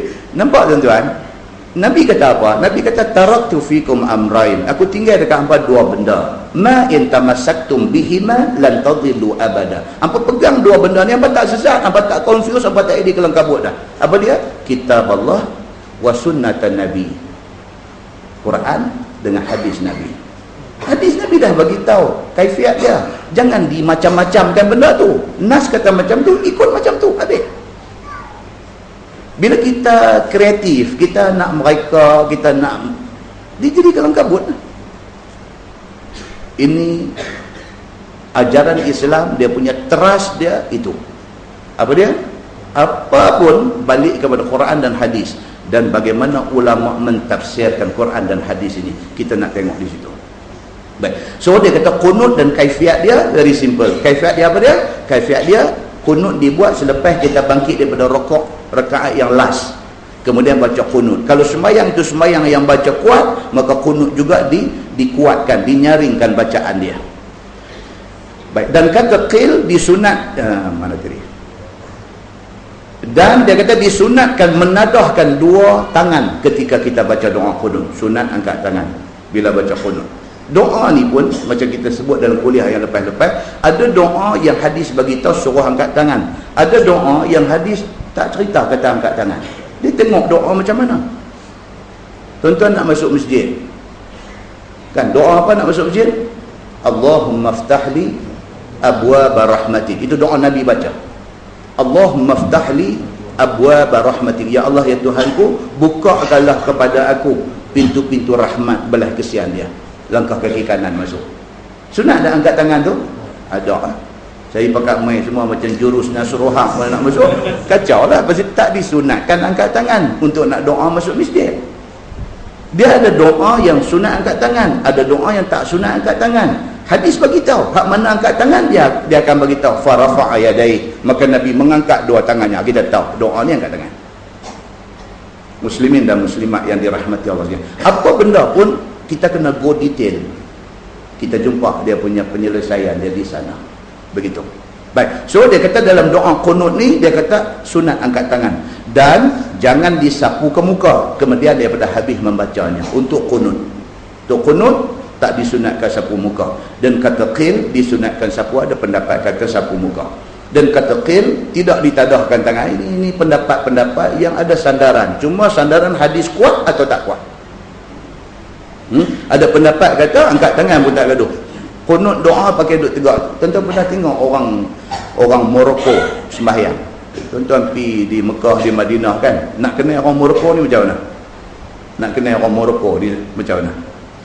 Dia bukan dia je Maroko, maka dia orang Morocco. Orang Morocco ni tu dia pakai kamis ma'at tarbus, dia kata. Dia pakai jubah dia ada cantum dengan topi tajam tu. Kalau kita pergi sana, kita jumpa ni Arab ni nampak muka putih tu macam dia jubah dia ada belah tepi pula kiri kanan tu, jubah tapi bawah ada belah kiri kanan. Kain dia pun lain daripada kain orang lain. Kain dia kain baldu, ada kain jenis fancy ni. Lepas tu dia punya jubah sambung sekali dengan topi ponco tu. Bukan ponco benar, topi ponco tajam tu. Dia zap di atas macam topi baju hujan. Itu orang Morocco, orang Maghrib dia panggil. Orang Maghrib. Kebanyakan Morocco ni, mereka ni Maliki. Mazhab Maliki. Ada sebahagian Syafi'i, sebahagian Maliki. Tuan-tuan sembahyang sebelah dia. Kan kita dah takbir Allahu Akbar. Nampak dia lagu duduk relax lagi. Kita cari dia apa hal duduk tak takbir. Rupanya sembahyang dah. Sembahyang dah. Sebab dia tak payah kiam pun tak payah. Dia lagu tu ya. Dia lagu relax lagu tu ya. Rupanya sembahyang dah. Kita ni apa duk tunggu apa lagi saya gitu imam rokok dia kita pun jadi kacau pasal kita tak mengaji. Bila kita mengaji kita tahulah contoh ni syekh ni dia mazhab jenis lagu tak payah kiam kan, dia lagu lagu tu ya, duk relax. Puak-puak Iran pun sobah dia pun tak kiam, dia pun tangan turun bawah gitu ya. Tentu lagi imam Allahu Akbar rokok, tengok dia rokok dia ni tak takbir tak apa tak dia sembahyang dah lah tu. Jadi kalau takbir qiyam pun tak ada, kunut tak angkat, biasalah mereka ni. Biasa. Dan apa yang mereka buat tu ada sandaran dia. Cuma perbezaan dalam menilai hadis. Hadis yang bagi imam ni kata sahih, mutawatir, duduk pada kedudukan boleh buat hujah. Mereka punya sumber kata hadis tu ada masalah, so mereka tolak tepi. Mereka ada hadis lain, mereka pakai dan sebagainya. Berlapang dada, menerima kepelbagaian di dalam ijtihad ini. Okay? So dia bagi tahu di sini, dia kata ada pendapat yang mengatakan qunut pun tak payah angkat tangan, dan ittifaq segala ulama atas makruh menyapu dada. Kan ada orang dia kadang-kadang dia bila habis doa tu sapu habis ni sampai main habis sampai siku sampai kok ni lagu lurut pergi sampai ada macam tu pun ada. Bila yang Nabi buat macam tu? Nabi ada buat macam tu. Tapi bila yang Nabi buat macam tu? Bila? Waktu nak tidur. Hadis Nabi dia bila nak tidur sampai dah Nabi sakit kuat, sakit yang nak membawa wafat, Aisyah tolong main pegang tangan Nabi, angkat buah di muka juga, minta Nabi baca. Nabi baca apa? 3 qul. Qul huwallahu ahad, qul a'udzu birabbil falaq, qul a'udzu birabbin nas. Kemudian Nabi muih di tapak tangan, Nabi sapu habis semua satu badan dia. Nabi ada buat, tapi bila waktu nak tidur baca 3 qul, Nabi buat macam tu. Itu sunnah. Ni sampai lepas semayang pun sapu habis semua sampai pi sampai kaki, itu Nabi tak nak buat. Nabi ada sebelah pun Nabi nanti tengok dia tu macam ni awak dia ni confused ke apa agak. Yang tu waktu nak tidur dia buat macam tu. Baik, kemudian dia kata qunut dan doa dia. Kata Nawawi, dan bermula qaul yang sahih bahawasanya tiada tertentu kepada qunut itu satu doa yang makhsus. Tak ada satu doa yang mesti kena ikut yang tu, tak boleh baca yang lain, tak ada. Bahkan dalam bab qunut ini dia open. Itu sebab kita tengok qunut yang dibaca di dalam witir di Mekah, di Madinah, dia ranjau habis semua. Dia ranjau habis semuanya, ya apa, selamatkan Islam di Palestin, apa dia apa dia pergi habis semua, satu dunia dia pergi. Jadi kalau orang tak tahu, dia kata awak ni tu imam ni awak dia buat lagu ni Nabi mana lah nak disebut ni segala Algeria segala apa semua masuk. Algeria pun tak ada masa tu, awak dia ni pergi baca ni ibadah ni dia pergi baca luang daripada bacaan semayang. No, untuk qunut dia bagi kelonggaran. Tidak ada satu doa yang diikat mesti kena baca macam ni baru dipanggil qunut. Bahkan dia open macam tu. Tiada tertentu kepada qunut itu satu doa yang maksus, yang dikhususkan. Dia kata bahkan hasil ia dengan apa doa, bacalah doa apa pun, yalah, bagi sesuai lah doa apa pun. Allahumma barik lana fi ma razaqtana, tidak baca dalam qunut kacau lah yang tu kan, tak boleh lah, sesuai lah kan. Boleh dibenarkan baca apa pun tapi kena sesuai lah. Contoh saat lagi main bunyi apa ni kan, tak sah lah dia tak lebih macam tu kan. Baik, dia kata dan padanya satu wajah yang mengatakan bahawasanya tiada hasil ia melainkan dengan doa yang masyhur. Ada pendapat yang kata mesti kena doa yang kita duk baca selalu tu, Allahumma hdini fi man hadait wa afini fi man afait wa tawallani fi man tawallait wa barik li fi ma a'tait wa qini syarra ma qadait fa innaka taqdi. Ini chorus ni. Yang kata chorus ni kan, fa innaka taqdi wa la yuqda alaik fa innahu la yazillu man walait wa la ya'izzu man adait tabarakta rabbana wa ta'alait falakal hamdu ala ma qadait astaghfiruka wa atubu ilaik wa sallallahu ala Muhammadin wa ala alihi wa sallam. Itu doa yang dicadangkan dan ini doa Nabi ajak kepada cucu dia. Doa ni adalah doa yang Nabi SAW ajak kepada cucu dia, Hasan, anak Sidina Ali. So Hasan kata apa? Tu aku, ajak aku doa ini. Dia quote ni kita baca di Allahumma hdini fi man hadait. Dan itu adalah doa yang diajak oleh Nabi kepada cucu dia untuk qunut nazilah. Bukan qunut sembahyang subuh pagi, qunut nazilah yang dibaca ketika malapetaka turun. Dia kata dan bermula yang sahihnya bahawasanya qunut ini sunat bukannya syarat. Dia kata di sisi mazhab Syafi'i qunut itu pun sunat sahaja, bukan syarat, bukan benda yang tegas sangat yang kalau sampai tak buat sampai nak jadi bergaduh tak bercakap aku, bukan itu kedudukan qunut ini. Baik tuan-tuan, takat tu saja perbincangan tentang qunut ni. Kita baca pula yang berikutnya, dia kata apa? Fi tarkil qunut pula. Sekali lagi baru saya akan rumuskan semua sekali. Bab fi tarkil qunut, itu bab yang datang pada menyatakan meninggalkan qunut pula. Hak tadi dia habaq kata Imam Syafi'i kata sunat qunut ini sepanjang-panjang masa dalam sembahyang subuh. Ni pula dia nak kata fi tarkil qunut.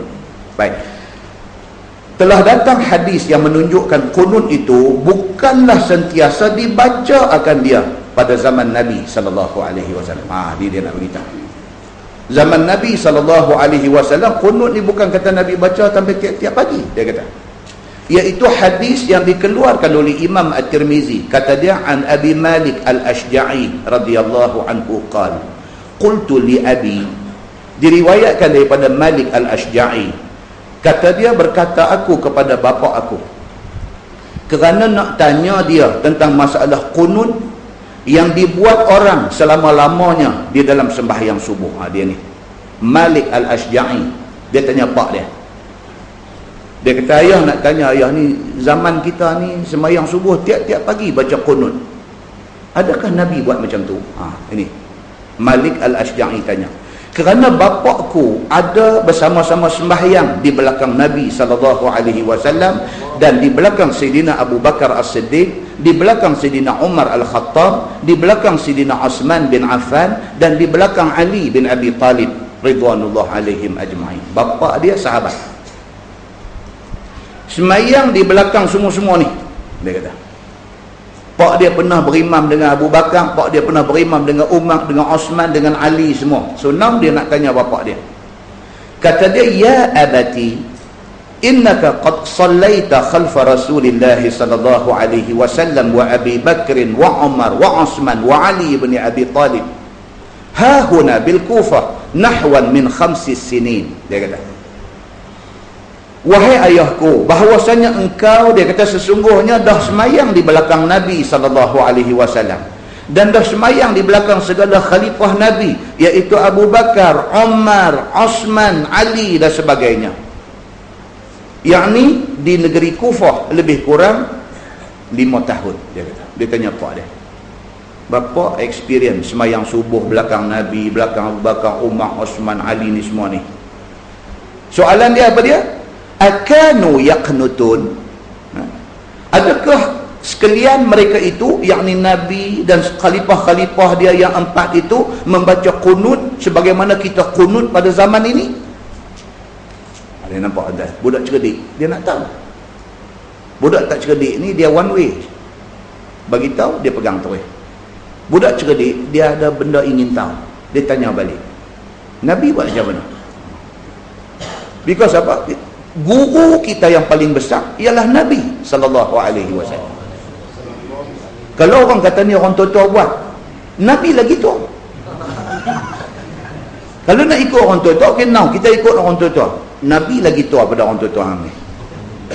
Aku nak ikut hak betul-betul tua punya dalam Islam ni. Hak betul-betul tua dalam Islam ni Nabi ya.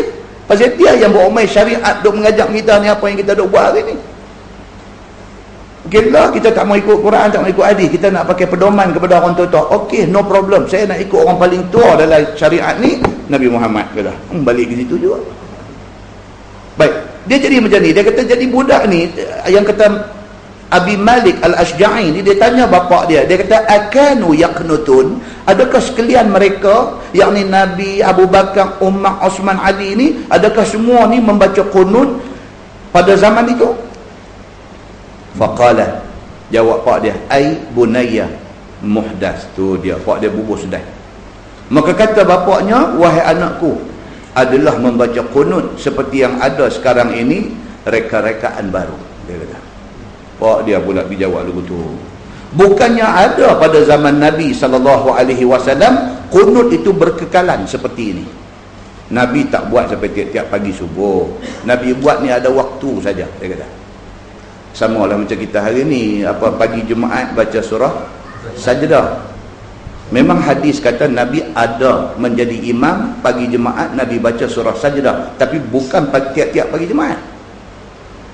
Kita hari ni kita jadikan peraturan pagi Jumaat mesti kena baca surah Sajdah. Bila tak baca, dia kata silap di semayang tentu, dia tak baca Sajdah kan. Oh pula dah. Tak baca tiap-tiap pagi Jumaat itu sunnah. Baca tiap-tiap pagi Jumaat itu tidak sunnah. Itu tidak sunnah. Sebab Nabi tidak baca tiap-tiap pagi Jumaat. Once a while lah. Once a while. Sebulan Nabi ambil sekali. Sekali itu pun tak tentu bila. Tengoklah bila-bila. Tapi Nabi duk ambil pagi Jumaat untuk baca surah Sajdah. Tapi tidak tiap-tiap pagi Jumaat. Itu kena faham. Baik, jadi kalau orang tanya, jadi ustaz, kalau kita duk buat tiap-tiap pagi Jumaat, kira salah ke? Tak salah. Buat tu tak ada masalah. Tapi menganggap kata kalau tak buat pagi jemaah, tak buat surah sujud, itu salah. Itu salah. Tuan faham tak ayat tu? Ayat tu nampak macam mengelirukan macam tu. Kan? Baik. Tetapi kejadian yang demikian ini iaitu semenjak khalifah-khalifahnya sahaja, kata bapa kepada Malik Al-Ashja'i. Maka kita menurut khalifah-khalifah Nabi yang Rashidin atas membaca qunut tiap-tiap subuh itu. Kerana sabda Nabi SAW, alaikum bisunnati wa sunnati khulafa'ir rasyidin min ba'di addu bil anajiz. Lazimkan olehmu dengan jalan segala khalifah ar-rasyidin yang kemudian daripada aku. Nabi kata, dah aku tak ada esok, tinggal khalifah ar-rasyidin Abu Bakar, Umar, Osman, Ali. Kalau mereka buat apa-apa, ikut mereka. Pasal apa? Pasal dalam hadis lain Nabi kata khulafah ar-rasyidin al-mahdiyyin. Nabi sebut macam tu. Tonton tengok hadis yang sama dalam Sahih Muslim misalnya, dia buat main macam tu.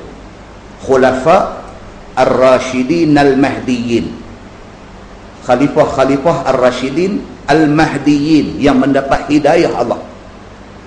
Makna mereka ni sudah di-endorse oleh Nabi sebagai betul. Kalau ikut mereka tak silap. Itu sebab apa tarawih, apa buat 20 apa semua ni dibuat oleh Ubay bin Ka'ab atas perintah khalifah pada zaman itu. Ubay bin Ka'ab, dia buat 20 rakaat. Kan pada masa yang kemudian tu Imam Malik, bila orang tanya dia macam mana kita di Madinah, Imam Malik dia Imam Madinah, macam mana kita di Madinah ni kita nak buat tarawih berapa rakaat? Pasal Mekah mereka buat 20, tak masuk witir 20. Imam Malik kata kita buat 40 rakaat, dia kata. Kan? Pasal apa? Dia kata pasal kita tak sama dengan Mekah. Mekah mereka ada istimewa, mereka ada Kaabah, dia kata. Yang kata tarawih ni dia berkata rehat. Rehat ni maksud apa?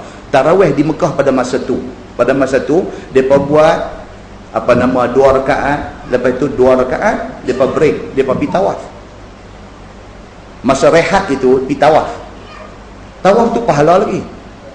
Lepas dia tawaf 7 pusingan, dia mai continue lagi 2 rakaat, lagi 2 rakaat, dia break pula, dia pergi tawaf pula. Jadi Imam Malik kata kita di Madinah kita tak ada Kaabah. Jadi mereka buat 20 tapi tak kira lagi hak pahala tawaf mereka tu. Oleh kerana kita di Madinah ni kita tak ada Kaabah, dia kata kita 40 lah. Dia kata. Cuma kita habang kita di sini nanti. Kata Madinah tu bukan okey tu pasal dia semayang Masjid Nabawi tu pahala dah dahsyat dah. Imam Malik kata 40, kita kata kita 80 lah. Sini kata 80 apa 8 sudah ada kata kan.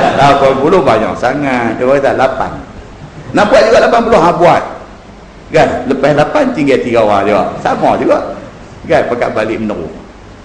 Kan? Kita kena faham isu-isu ini, baru kita tahu. Kita nak putuskan tarawih kita nak buat 8 ke, nak buat 20 ke, nak buat berapa ke, kita kena faham dari segi ilmunya apa penjelasan kepada benda ni. Lepas kita decide lah kita nak buat berapa. Kan? Jangan tak buat sudahlah. Yang tu aja. Tengkang ni 8, 20, 23 orang kau tak buat pun. Tengok kawan aku cakap beras ni tak nampak pernah main sembahyang pun. Tak mau macam tu. Yang pentingnya ibadat itu kita buat. Tuan pernah dengar cerita apa nama tentang apa nama Bilal bin Rabah. Saya catat satu hadis Bilal bin Rabah di sini ni. Hadis daripada Muslim, daripada Sahih Muslim, daripada Abi Hurairah radhiyallahu anhu. Dia kata qala Rasulullah sallallahu alaihi wasallam li Bilal inda salatil ghada, ya Bilal hadithni bi arja' amal amiltahu indaka fil islami manfa'ah fa inni sami'tu al-laila khasfan 'alayka baina yadayya fil jannah. Qala Bilal ma amiltu amalan fil islam arja' indi manfa'ah min anni la atatahharu tuhuran tamman fi sa'atin min lail wala nahar illa sallaitu bidzalika at-tuhur ma kataballahu li an usalliyah. Atau kama qala, hadis sahih riwayat Imam Muslim. Cerita dia apa? Satu pagi lepas sembahyang subuh. Lepas sembahyang subuh Nabi cari Bilal. Nabi kata dekat Bilal, wahai Bilal, hang cerita mai dekat aku, apakah satu amalan yang paling besar pahala yang kamu pernah buat? Weh, kita selalu duduk baca hadis, orang tanya Nabi. Orang mai jumpa Nabi, tanya Nabi, ya Rasulullah, apakah amal yang pahala besar? Pagi subuh tu sudah terbalik. Nabi tanya Bilal. Nabi panggil Bilal, Nabi tanya Bilal, wahai Bilal, apakah satu amalan yang paling besar pahala yang hang pernah buat sebelum ni? Nabi kata, pasal apa? Pasal semalam Allah tunjuk dekat aku. Semalam ni Nabi SAW kata, fa inni sami'atul laila, semalam ni aku dengar, khasfan na'alaika baina yadayya fil jannah, aku dengar bunyi tapak kasut hang depan aku dalam syurga. Hadis sahih riwayat Imam Muslim. Kalau kata sahih Muslim ni tuan-tuan, cukup sahih lah. Nabi pada malamnya Allah tunjuk dekat Nabi benda ni. Allah tunjukkan Nabi di syurga. Tiba-tiba Nabi dengar bunyi step tapak kaki di depan dia. Tengok-tengok, tuan punya bunyi tapak kaki tu Bilal. Seolah-olahnya macam dia, seolah-olah dia tak boleh ting Nabi, tapi seolah-olah macam dia ting Nabi. Dia duduk depan Nabi. So bila menjelang pagi, lepas sembahyang subuh, Nabi terus tanya dia, wahai Bilal, dia kata, ni apa satu benda yang istimewa yang hang dah buat sampai Allah tunjuk dekat aku macam ni dalam syurga, tapak kaki hang bunyi depan aku? Bilal kata, ma'amiltu amalan fil Islam arja' indi manfa'ah. Dia kata, seingat-ingat saya tak ada lah apa yang hebat sangat yang saya buat ni. Cuma kata Bilal, dia kata, cuma saya ni min anni la atatahharu tuhuran tamman fi sa'atin minal lail wala nahar illa sallaitu bidzalika tuhur ma kataballahu li an usalliya. Melainkan saya ni satu, dia kata, kalau saya ambil ayat semayang, saya akan ambil cukup elok ni. Taman maksudnya sempurna. Saya kalau ambil wuduk, saya akan ambil dengan sesempurna mungkin. Saya akan ambil elok-elok, make sure kawasan wuduk tu semua sampai ayam, celah-celah jari. Saya make sure ayam sampai. Saya akan buat wuduk ni, saya akan buat dengan cara yang terbaik, dia kata. Dan yang kedua, bila saya ada wuduk, saya akan guna wuduk itu maksimum. Bukan sahaja untuk sembahyang fardu yang Allah tentukan, bahkan apa-apa sembahyang sunat yang Allah ada bagi tahu, saya akan buat, dia kata. Itu saja, lain tak ada apa, dia kata. Maka hadis itu mengesahkan bahawa siapa yang ambil ayat semayang dia elok-elok dan dia guna ayat semayang itu sebaik-baiknya, dia akan mendapat janji baik di sisi Allah Subhanahu wa taala.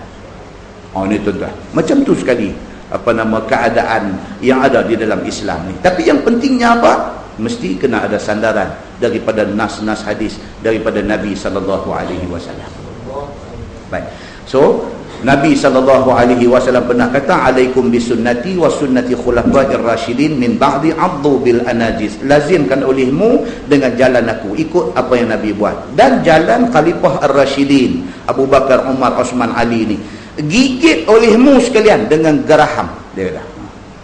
Abdu ni maksudnya apa hak Nabi buat, apa yang sahabat buat tu abdu ni maksudnya, kalau kita ambil ujung kain pelekat tu, kita apa, pintai dia, kita buh dalam mulut, buh tang gigi geraham tu, ngap bagi, yang tu dia panggil abdu.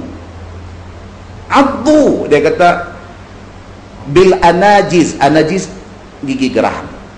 Maksud Nabi apa dia? Maksudnya dalam hidup kita ni, Quran, hadis Nabi dan apa yang ditunjuk oleh sahabat-sahabat empat ni, kita kena pegang kemah-kemah, jangan lepas lah. Kalau orang main habaq kat kita pendapat siapa pun tidak boleh lawan apa yang Nabi kata. Hak Nabi kata itu tetap yang betul, tetap yang terbaik. Begitu. Baik. So, itu yang dipesan oleh kata At-Tirmizi, ini hadis hasan lagi sahih. Dan Abu Malik Al-Ashja'i itu nama dia ialah Sa'ad bin Tariq bin Ashim. Itu nama dia. Cuma dia dikenali dengan nama Abu Malik Al-Ashja'i. Baik, qunut kalau tertinggal apa hukum dia? Kata At-Tirmizi, dan bermula amal atas hadis itu di sisi kebanyakan ahlul ilmi, iaitu meninggalkan qunut. Ulama-ulama kata tak ada masalah pun kalau tinggal qunut ini. Dan kata Sufyan Ats-Tsauri, jika qunut ia pada sembahyang subuh, maka itu elok. Sufyan Ats-Tsauri ni dia mazhab juga tuan-tuan, tapi dia mazhab kecil. Kalau tuan-tuan baca tentang sejarah perkembangan mazhab dalam Islam, Sufyan Ats-Tsauri mewakili satu mazhab. Dia mewakili satu mazhab, tetapi dia mazhab yang kecil, yang tak diterima secara meluas.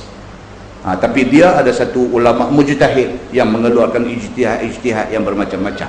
Itu sebab bila kita baca banyak kitab, kod dia ni memang orang tak tinggal. Dan berkata Sufyan Ats-Tsauri. Pasal apa? Pasal dia bukan calon-calon orang, tuan-tuan. Dia boleh stand sebagai imam mazhab. Dia ulama mujtahid. Baik. So apa kata Sufyan Ats-Tsauri? Jika qunut ia pada sembahyang subuh, maka itu elok. Dia kata. Kalau siapa nak sembahyang subuh nak baca qunut, dia kata bagus, dia kata.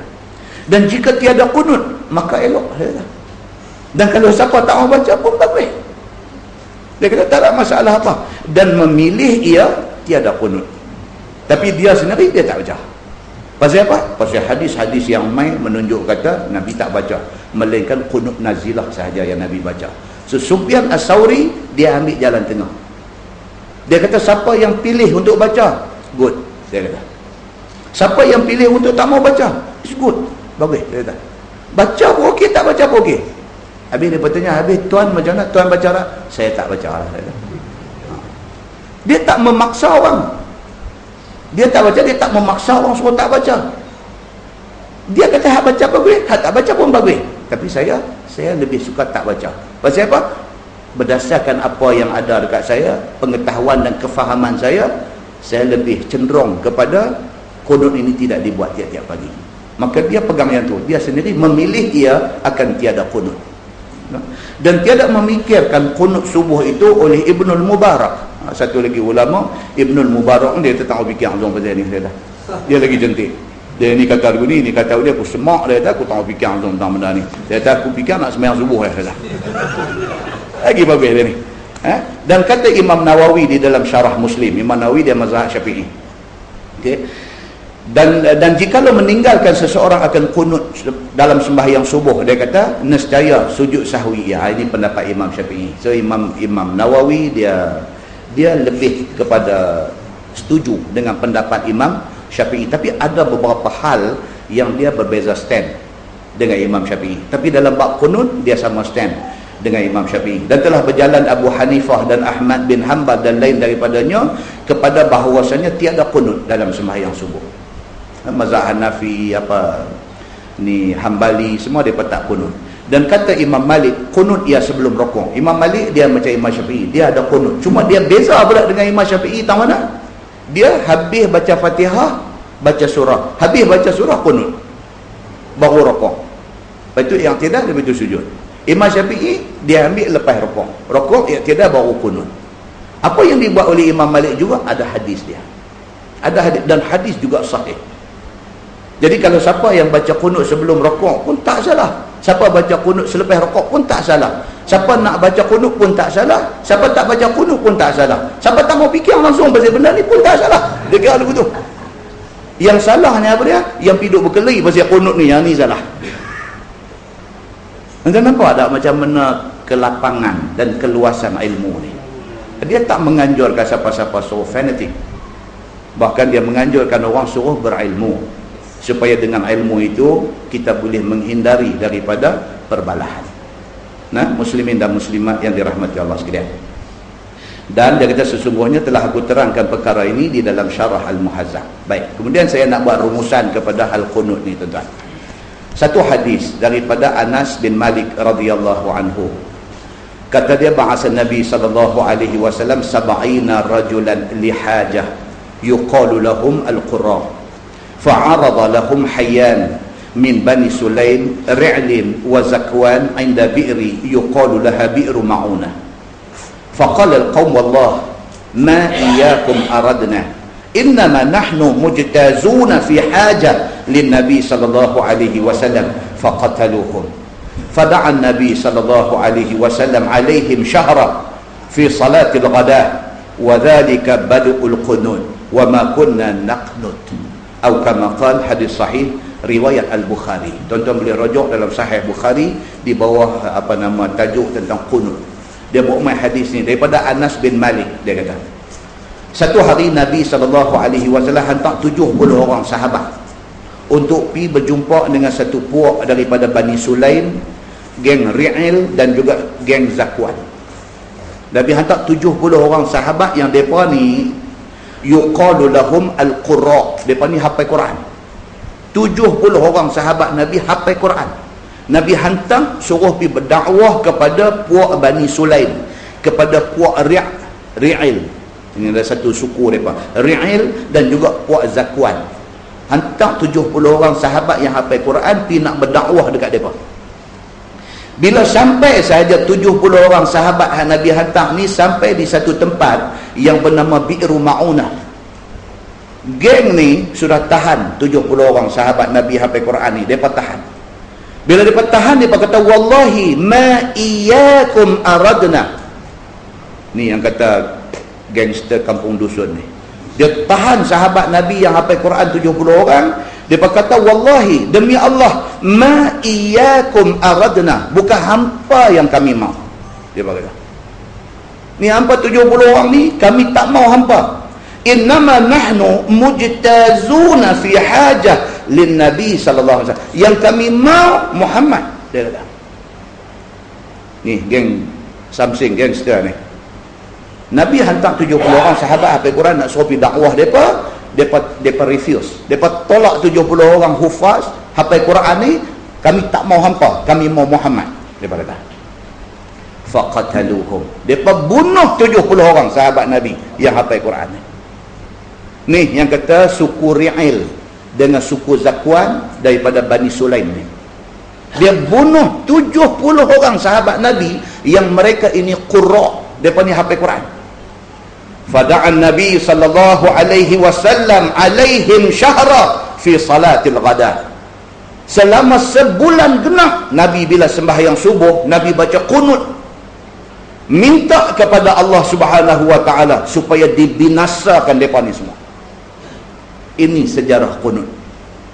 Qunut ni dibuat oleh Nabi genap sebulan. Pasal apa? Kerana Nabi hantar 70 orang sahabat yang hafal Quran untuk nak pergi berdakwah dekat puak Ri'il, puak Zakwan daripada Bani Sulaim. Tiba-tiba mereka bunuh 70 orang sahabat Nabi. Berita mereka kena bunuh mai balik dekat Nabi. Bila sampai dekat Nabi berita ni, tiap-tiap pagi subuh, dalam satu riwayat lain kata tiap-tiap sembahyang fardu, subuh, zuhur, asar, maghrib, isya, Nabi baca qunut. Dalam qunut itu Nabi doa supaya Allah binasakan ketiga-tiga suku ini. Kata hadis ni, dia kata apa? Wa dzalika bad'ul qunut. Itulah sejarah permulaan doa qunut. Dia kata, wa ma kunna naqnut. Kata sahabat ni, Anas bin Malik, sahabat terkenal ni, dia kata apa? Wa ma kunna naqnut. Sebelum tu kami tak pernah pun baca qunut. Tapi apabila 70 orang sahabat Nabi hafal Quran kena bunuh, Nabi buat qunut nazilah selama sebulan. Itulah permulaan sejarah doa qunut yang dibuat oleh Nabi SAW. Itu hadis di dalam Sahih Al-Bukhari. Dan qunut itu nama dia qunut nazilah. Nabi buat genap sebulan. Hadis yang kedua juga daripada Anas bin Malik radhiyallahu anhu. Kata dia, qanata Rasulullah sallallahu alaihi wasallam syahran hina qutila al-qurra, fama ra'aitu Rasulullah sallallahu alaihi wasallam hazina huznan qat ashadda minhu. Anas kata apa? Dia kata Nabi SAW baca doa qunut selama 1 bulan genap. Pasal apa? Kerana pembunuhan sahabat-sahabat yang hafaz Quran 70 orang ini. Anas kata, fama ra'aitu Rasulullah sallallahu alaihi wasallam hazina huznan qat ashadda minhu. Aku tidak pernah tengok Nabi sedih macam mana Nabi sedih ketika dibunuh sahabat 70 orang ni. Seumur hidup aku ni, 9 tahun aku jadi khadam Nabi di Madinah, aku tidak pernah tengok Nabi dirundung kesedihan. Apabila 70 orang sahabat Nabi ni kena bunuh dengan puak Ri'il, dengan puak Zakwan, Bani Sulaim ini, kami semua dapat tengok Nabi begitu sedih. Dan sedih Nabi tidak pernah, siapa pernah tengok macam tu punya sedih. Sebulan Nabi baca qunut kerana peristiwa yang berlaku tu.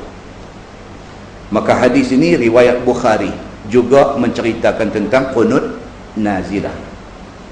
Dan begitulah seterusnya. Kalau tuan-tuan buka dalam Musnad Imam Ahmad, buka di dalam Sahih Muslim, buka di dalam Sunan Ibnu Majah dan sebagainya, cerita tentang qunut ni adalah cerita tentang qunut nazilah kerana 70 orang kena bunuh. Itu saja. Maka kerana itulah Imam Ahmad bin Hanbal dan Imam Abu Hanifah, dia kata qunut ini apabila ada malapetaka sahaja baru buat, dan qunut itu dinamakan qunut nazilah. Baik, Imam Syafi'i ini dia ambil di mana? Di mana Imam Syafi'i ambil cerita yang kata qunut ini dibaca pada tiap-tiap pagi? Ada satu hadis riwayat daripada Imam Ahmad. Kata dia daripada Abdul Razak. Kata dia Abu Ja'far, yakni Ar-Razi radhiyallahu anhu, ambil daripada Anas bin Malik radhiyallahu anhu. Kata dia, mazal Rasulullah sallallahu alaihi wasallam yaqnut fil fajri hatta faraqad dunya. Hadis ni Imam Syafi'i pegang. Apa dia? Kata Anas bin Malik, sentiasalah Nabi sallallahu alaihi wasallam membaca qunut di dalam sembahyang subuh sahaja, hatta faraqad dunya, sehinggalah Nabi wafat. Nabi tak tinggal qunut dalam sembahyang subuh. Ada satu riwayat ni keluar daripada Musnad Imam Ahmad. Tidak ada dalam Bukhari, tidak ada dalam Muslim, tidak ada dalam kitab-kitab lain. Dia timbul di dalam Musnad Imam Ahmad satu hadis ni. Dan ada satu lagi riwayat hampir serupa di dalam Sunan Abu Daud. Dua ni aja ada keluar. Maka Imam Malik dan juga Imam Syafi'i dia pegang hadis ni. Imam Malik, Imam Syafi'i pun tak salah, Imam Ahmad bin Hanbal dengan Abu Hanifah pun tak salah. Dua-dua, empat orang ada sandaran mereka dalam nak memutuskan apa yang mereka buat. Jadi kita dah faham yang tu, kita kena berlapang dada. Baik, kemudian yang kedua, jawapan kepada dua kemusykilan. Satu hadis daripada Ibni Abbas radhiyallahu anhu. Dia kata qanata Rasulullah sallallahu alaihi wasallam syahran mutatabi'an fi zuhri wal asr wal maghrib wal isya wa subh fi duburi kulli salat.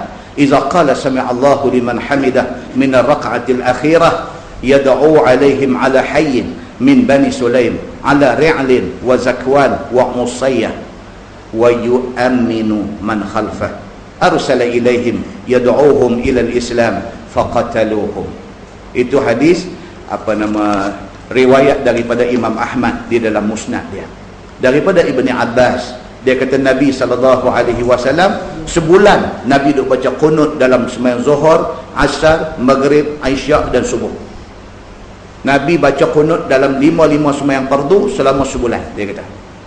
Apabila iza qala sami'allahu liman hamidah dalam rakaat yang penghabis, maka yad'u alaihim ala hayyin min bani Sulaim ala ri'lin wa zakwan wa usayna. Nabi bangkit daripada rakaat penghabis, Nabi doa minta Allah pelingkup depan ni, minta Allah pelingkup Bani Sulaim, suku Ri'il dan suku Zakwan, minta supaya Allah pelingkup. Sambung hadis tu, dia kata apa? Wa yu'minu man khalfah, dan mengaminkan doa Nabi itu oleh orang yang di belakangnya. Jadi maksudnya bila sembahyang, bila imam baca doa qunut, makmum boleh tak boleh amin? Boleh tak boleh amin? Boleh. Pasal apa? Pasal hadis daripada Musnad Imam Ahmad ada mencatatkan kata makmum mengaminkan qunut yang dibaca oleh Nabi sallallahu alaihi wasallam. Itu legalah. Kan kita tanya, itu boleh ke tuan-tuan kita duk baca amin ni? Adakah hadis kata boleh duk amin ni? Kalau amin dalam sembahyang waktu imam baca Fatihah kan, waladhdallin, lepas tu amin, ada tak hadis? Ada. Apa hadis tu? Hadis tu kata barang siapa di kalangan makmum ni yang amin dia menepati amin malaikat. Amin makmum ni menepati amin malaikat.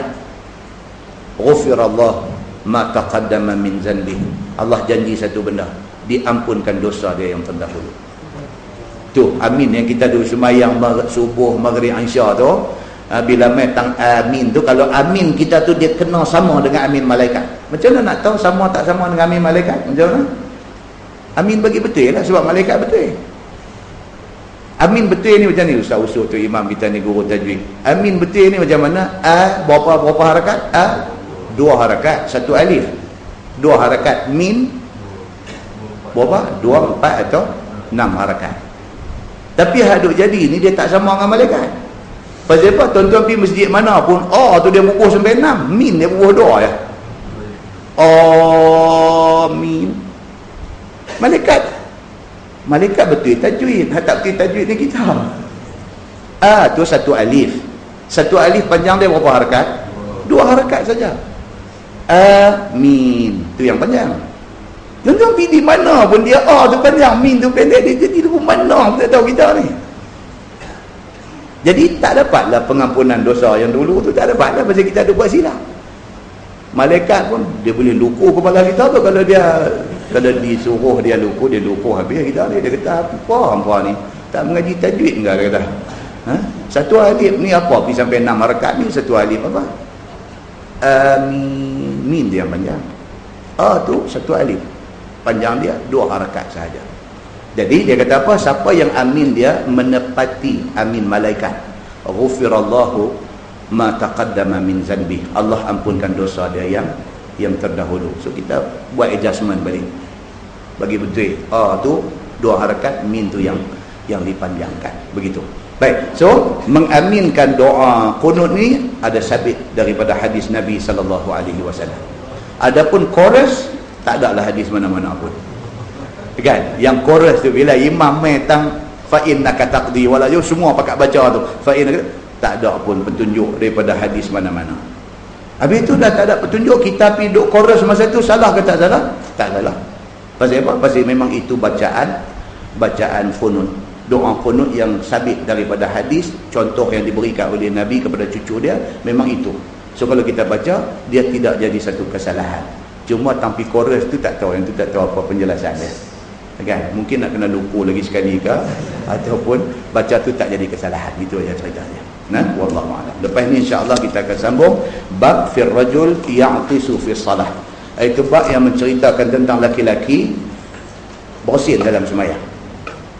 Laki-laki yang bersin di dalam sembahyang. Dia ada perbezaan di antara orang yang bersin dengan orang yang dengar orang bersin. Orang yang bersin boleh tak boleh? Dia bila bersin dia kata alhamdulillah. Boleh tak boleh? Itu tajuk akan datang, akan beritahu. Boleh tak boleh? Kan? Bila bersin kan kita automatik. Kita ni dah lama dah, jadi dia benda tu dia dah set dah. Dia synchronize sekali. Bersin dia alhamdulillah terus. Dia terlupa kata duduk semayang ke, kadang duduk dalam jamban pun dia pergi kata alhamdulillah, pasal dia spontaneously bila bersin dia main alhamdulillah, kan? Ataupun bagi orang yang jenis orang putih ni, bersin dia sorry dia bagi, kan? Jadi kalau dalam semayang dia bersin sorry batal. Yang tu memang confirm batal, kan? Baik, bagi kes yang bersin kata alhamdulillah ni, batal tak batal? Ada hadis akan cerita. Satu, syekh dengar tu pula. Syekh tu dengar tu ada pergi mengaji, dia dengar bila orang bersin kata alhamdulillah, kita disuruh kata yarhamukallah. Boleh tak boleh dia ni duduk sebelah kau ni, bila kau ni bersin, kau ni kata alhamdulillah, yarhamkallah. Duduk. Boleh tak boleh ni? Syekh ni pergi duduk jawab kepada alhamdulillah ni. Perbincangan berdasarkan kepada hadis ni. Hadis ni sangat menarik. Bagi orang yang ada kitab, tak sabar tunggu kuliah akan datang, baca sendiri. Kan? Sangat menarik hadis ni. Hadis yang sangat dramatik, dia panggil dramatik. Suasana sembahyang tu sudah jadi begitu dramatik. Bila satu sahabat Nabi duduk jadi imam, sahabat sembahyang bersin. Dia ni bukan setakat kata alhamdulillah, dia pergi kata satu panjangnya doa dia pergi baca dalam sembahyang. Bila habis sembahyang, Nabi bagi salam, Nabi balik. Nabi tanya, manil mutakallim fi salah? Nabi kata, syekh mana tadi duduk cakap dalam sembahyang? Nabi tanya soalan tu nampak macam salah. Syekh mana tadi? Manil mutakallim fi salah? Mana dia syekh yang bercakap dalam sembahyang ni? Bila Nabi tanya macam semua sengak. Termasuk syekh bersin ni sengak sekali. Pasal dia tak mengaku memang boleh panggu kat aku. Dia sengak. Baik, Nabi ulang. Nabi ulang 3 kali, Nabi ulang. Apa jadi selepas 3 kali? Kuliah akan datang kan? Kuliah akan datang insyaAllah. Kita akan tengok apa akan jadi selepas 3 kali itu, dan apa komen Nabi terhadap apa yang dia baca ni. Tajuk tu dia fir rajul ya'tisu fi salah, iaitu bab laki-laki yang bersin dan sembahyang. Lepas tu dia akan main fi nasdil kalam fi salah, iaitu hadis yang memansuhkan kebenaran bercakap dalam sembahyang. Zaman awal Islam dia akan main perbincangan dia, tuan-tuan. Mesti orang pernah tanya saya, dia kata, ustaz, dia kata Isra' Mi'raj ni itulah detik di mana sembahyang difardukan. Dia kata betul tak? Dia kata betul. Yang kata daripada 50 apa semua lah sampai tinggal 5 apa tu, semua cerita dalam peristiwa Isra' dan Mi'raj, dia kata. Jadi yang sebelum Isra' Mi'raj ni, Nabi dengan sahabat ni sembahyang ke tak? Ada tanya macam tu pula dah. Nabi dengan sahabat sembahyang ke tak? Kalau sembahyang, dia sembahyang macam mana?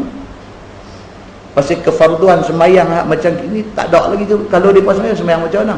Lepas itu satu lagi ustaz dia kata, satu lagi masa Nabi duduk dalam perjalanan Isra' dan Mi'raj tu, ada Nabi cerita dalam hadis, Nabi berhenti sembahyang, Nabi mengimamkan nabi-nabi yang terdahulu. Tu sembahyang macam mana tu? Sebab perintah sembahyang tak terima lagi. Tu sembahyang macam mana? Dia kata. Lepas tu dia kata nabi-nabi hak sebelum-sebelum tu. Dia kata Nabi Isa dan naik sampai Nabi Nuh. Depa sembahyang macam mana? Dia ditanya soalan macam tu kan. Tuan-tuan pernah teringat dah nak tanya benda ni? Kalau tak teringat pun kita jawab dalam kuliah yang akan datang. Macam mana cerita sembahyang yang sebelum daripada ni? Dia ada penjelasan dia, dan penjelasan itu berkaitan dengan hadis yang akan dibaca insya-Allah. Itu sebab tuan-tuan, lagi sekali saya simpulkan tuan-tuan, mengaji ni seronok. Tu aja. Seronok dia ibarat macam kita, apa yang kita enjoy dalam dunia ni. Kita enjoy apa? Satu orang tak sama. Ada satu orang dia enjoy makan. Dia bagi dia makan. Tanyalah dia, roti canai best tang mana? Capati best tang mana? Apa? Tanya dia, air kacang best tang mana? Cendol pulut best tang mana? Pasal apa? Pasal dia enjoy makan. Kalau tanya abang makan, dia boleh abang. Tahu tak orang abang kata, dia arbitrate kami kata. Dia ada tempat dia enjoy makan. Kan? Kalau makan tu satu benda yang dia enjoy, ilmu ni macam tu lah. Kalau Allah bagi dekat kita kelazatan menuntut ilmu, tuan-tuan akan jadi satu orang yang enjoy dengan ilmu.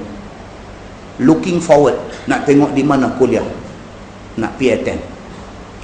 Itu menunjukkan Allah sudah bagi dekat kita ni satu kelazatan ilmu. Kita looking forward.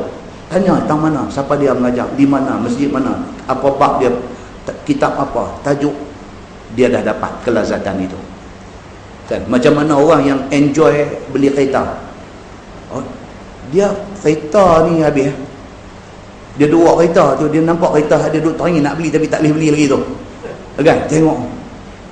Bini dia kata, abang tengok depan, tengok kereta. Dia enjoy dengan kereta ni. Bila dia dapat kereta dia nak sangat tu, Allahu Akbar tuan. Dia basuh kereta tu pergi elok-elok, dia tak tengah panas, dia duduk daripada jauh duduk tengok. Dia enjoy, dia duduk daripada jauh tengok. Sekali dia lari pikuk tepi balik ni, dia tengok daripada penjuru ni pula. Tayar dia ranak tak ranak macam mana, dia tengok, dia lampu dia tengok. Dia enjoy kereta. Macam itulah kalau Allah bagi dekat kita lazat enjoy ilmu, kita akan jadi macam tu. Kita sentiasa nak cari lagi, nak cari. Dan tiap-tiap kali dapat tu satu kepuasan. Dia rasa macam kita ni macam span dijelum dalam air. Air tu masuk di segenap ruang yang ada di span tu. Air. Dia bila duduk dalam majlis ilmu, dia dengar ilmu ni macam SpongeBob lah, dia ni kira SpongeBob. Air tu masuk dalam badan dia tu, dia tak tahu nak abang macam mana. Dia enjoy ilmu tu. Inilah yang sahabat-sahabat tu minta ni, Rabbi zidni ilma. Yang dalam Quran cerita ni, ya Allah ya Tuhanku, zidni ilma, tambahkan dekat aku ilmu.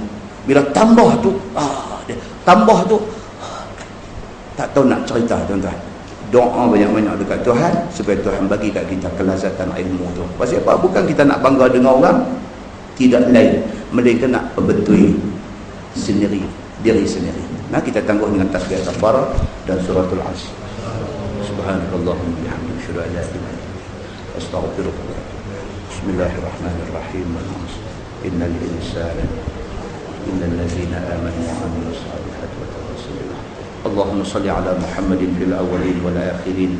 وسلم رضي الله تبارك وتعالى عن سادتنا أصحاب سيدنا رسول الله أجمعين. بسم الله الرحمن الرحيم. الحمد لله رب العالمين حمدا يوافي نعمه ويكافئ مزيدا. يا ربنا لك الحمد كما ينبغي لجلال وجهك الكريم وعظيم سلطانك. رضينا بالله ربا وبالإسلام دينا وبمحمد نبيا ورسولا. اللهم افتح علينا فتوح العارفين وارزقنا فهم النبيين بجاه خاتم المرسلين. اللهم فقهنا في الدين وعلمنا التأويل واهدنا صراطك المستقيم. اللهم أرنا الحق حقا وارزقنا اتباعه وأرنا الباطل باطلا وارزقنا اجتنابه. اللهم اجعل جمعنا جمعا مرحوما وتفرقنا من بعده تفرقا معصوما. وصلى الله على محمد وعلى آله وصحبه وسلم والحمد لله رب العالمين. السلام عليكم.